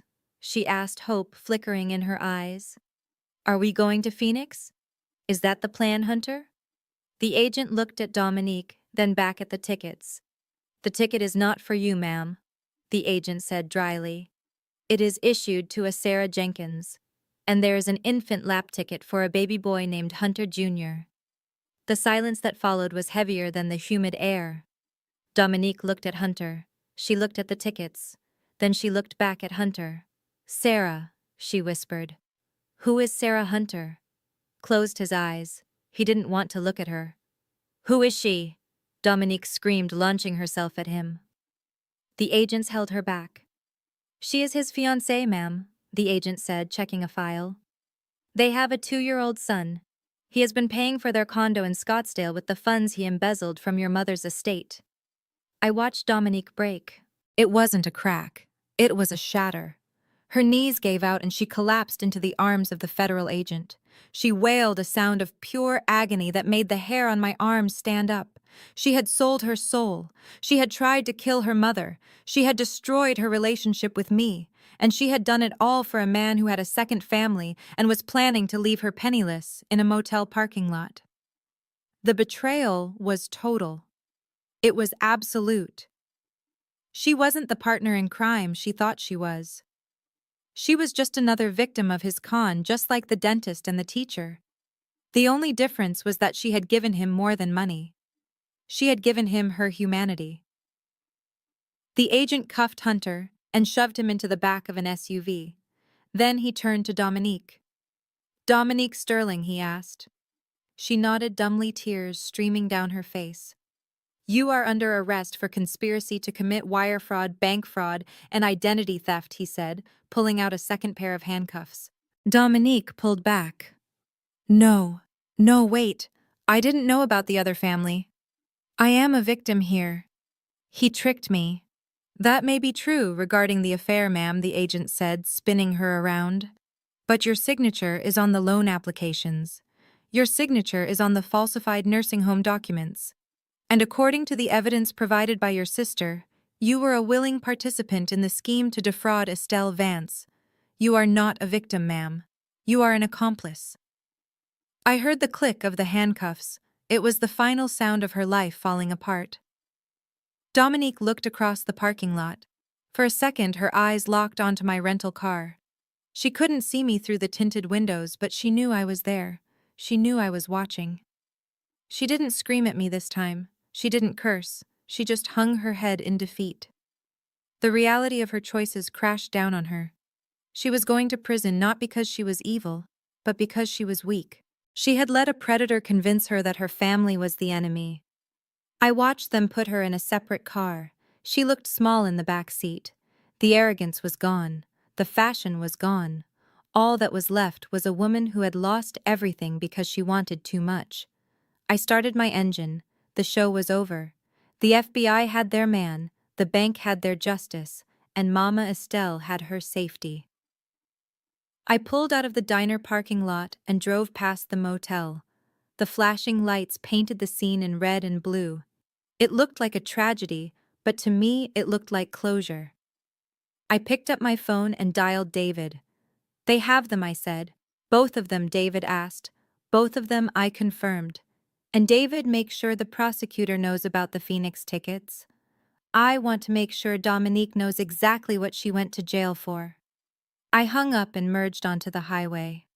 The sun was setting over Atlanta, casting a warm orange glow over the city.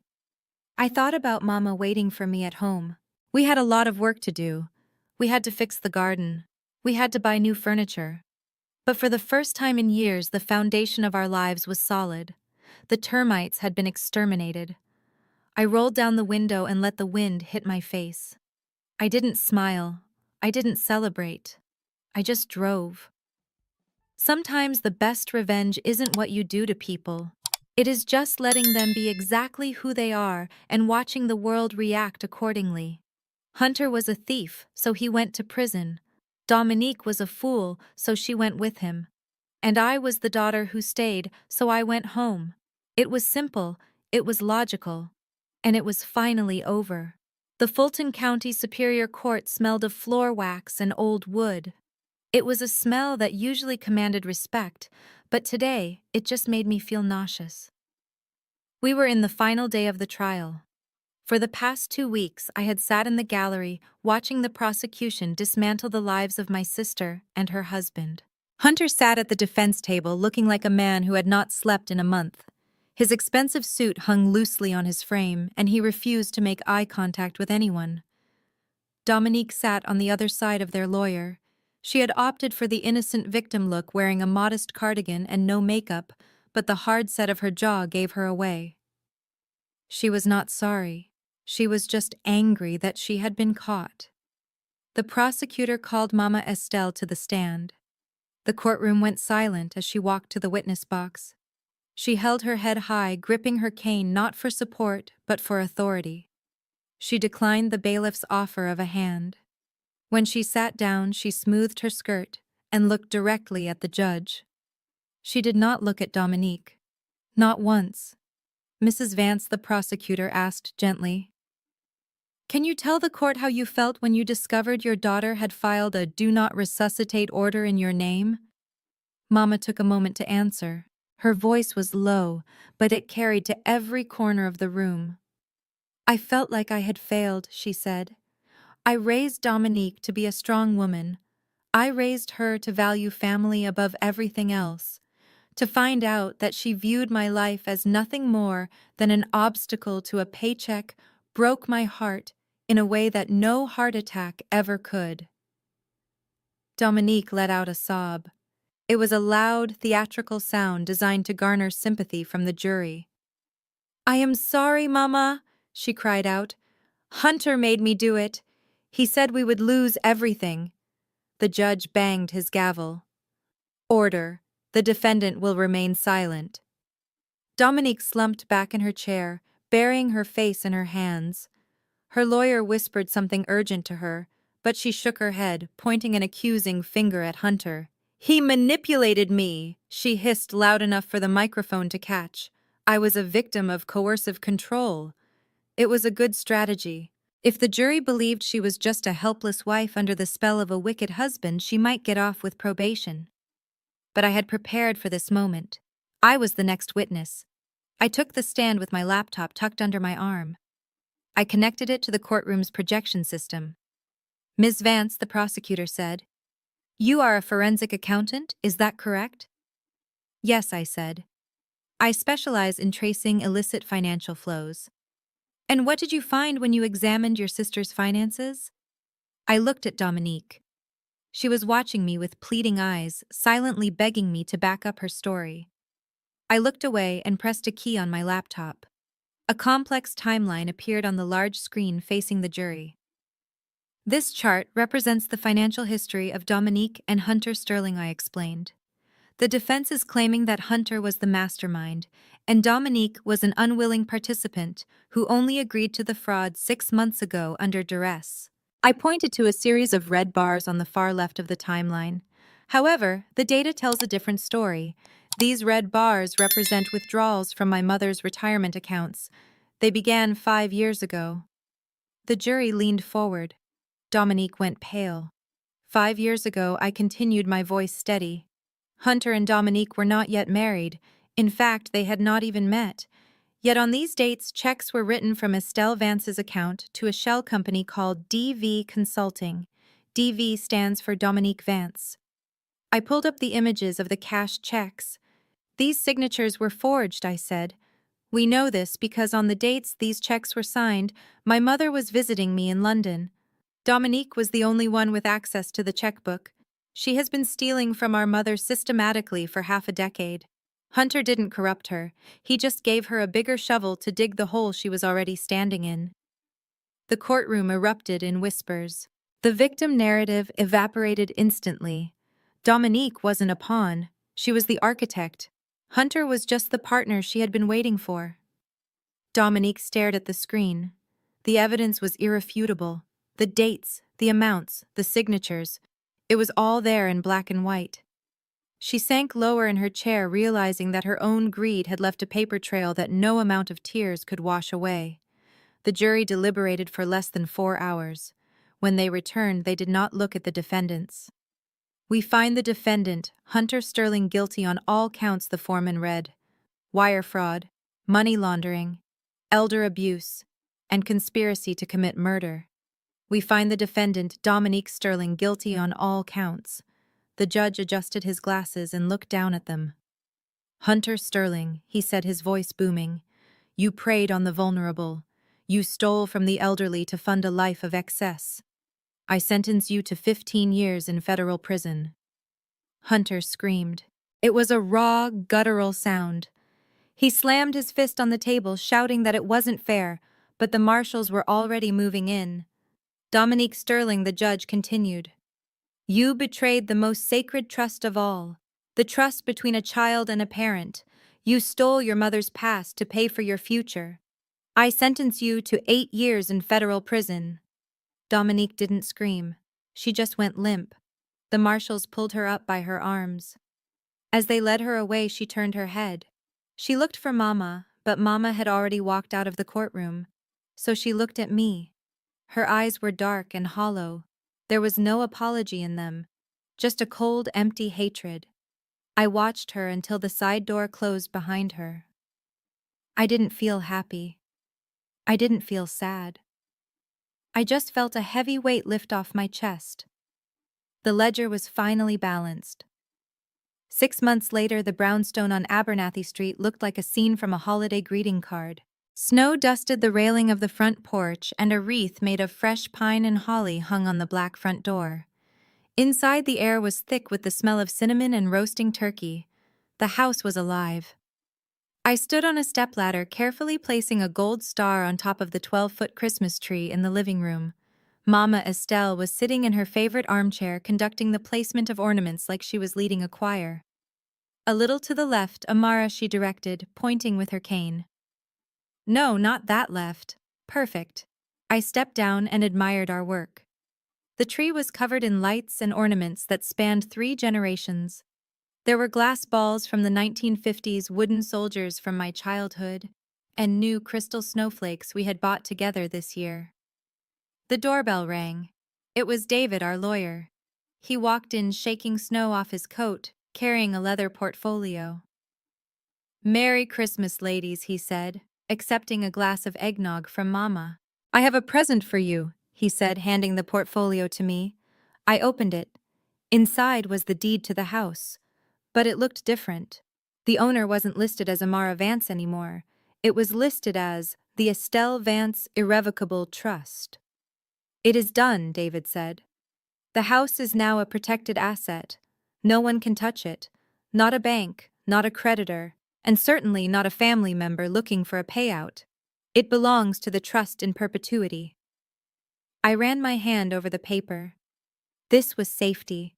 This was assurance that no matter what happened to me or Mama, this home would stand. Thank you, David, I said. This is the best gift I could have asked for. David hesitated, reaching into his pocket. There is one more thing, he said. This came to my office yesterday. It was forwarded from the Federal Correctional Facility in Tallahassee. He handed me a plain white envelope. The return address was stamped in red ink. Inmate 8940. Dominique Sterling. I looked at Mama. She was sipping her eggnog, watching the fire. She saw the envelope, but she didn't say anything. She just nodded at the fireplace. I opened it. The letter was short, written on lined prison paper. Amara, it read. The food in here is inedible. I need money for the commissary. I know you sold my jewelry. Send me $500. It is the least you can do after you put me in here. D. I stared at the words. Even after everything, even after the trial, the prison sentence, and the loss of her freedom, she still believed she was owed something. She still thought she was the victim. There was no remorse, no inquiry about Mama's health, just a demand for money. I walked over to the fireplace. The logs were crackling, spitting orange sparks against the screen. Is it important? Mama asked, not looking away from the flames. No, Mama, I said. It is just junk mail. I tossed the envelope into the fire. The paper curled and blackened. The words turned to ash. I watched until the last piece of white paper disappeared into the glowing embers. I sat down on the rug next to Mama's chair. She reached down and stroked my hair just like she used to when I was a little girl. We do not choose the family we are born into. Biology is just a lottery.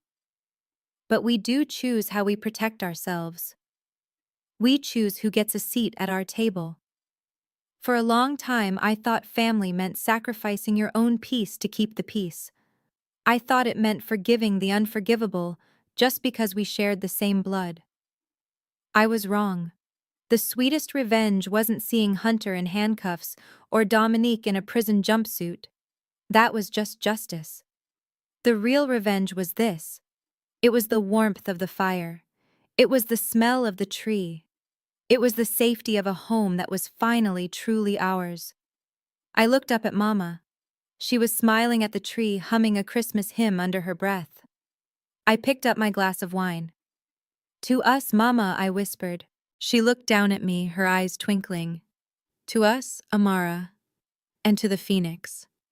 We clinked glasses. The crystal rang out a clear, pure sound that echoed through the quiet house.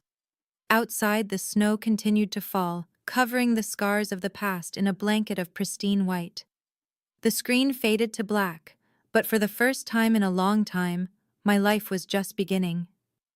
This experience taught me that true power isn't about being the loudest voice in the room, but about having the courage to protect what matters most. I learned that toxicity, even from those we share blood with, should never be tolerated. By standing up for my mother and myself, I didn't just reclaim a house, I reclaimed our dignity. Family isn't defined by DNA, but by loyalty, respect, and love. Sometimes you have to let go of the people who hurt you to make room for the peace you deserve.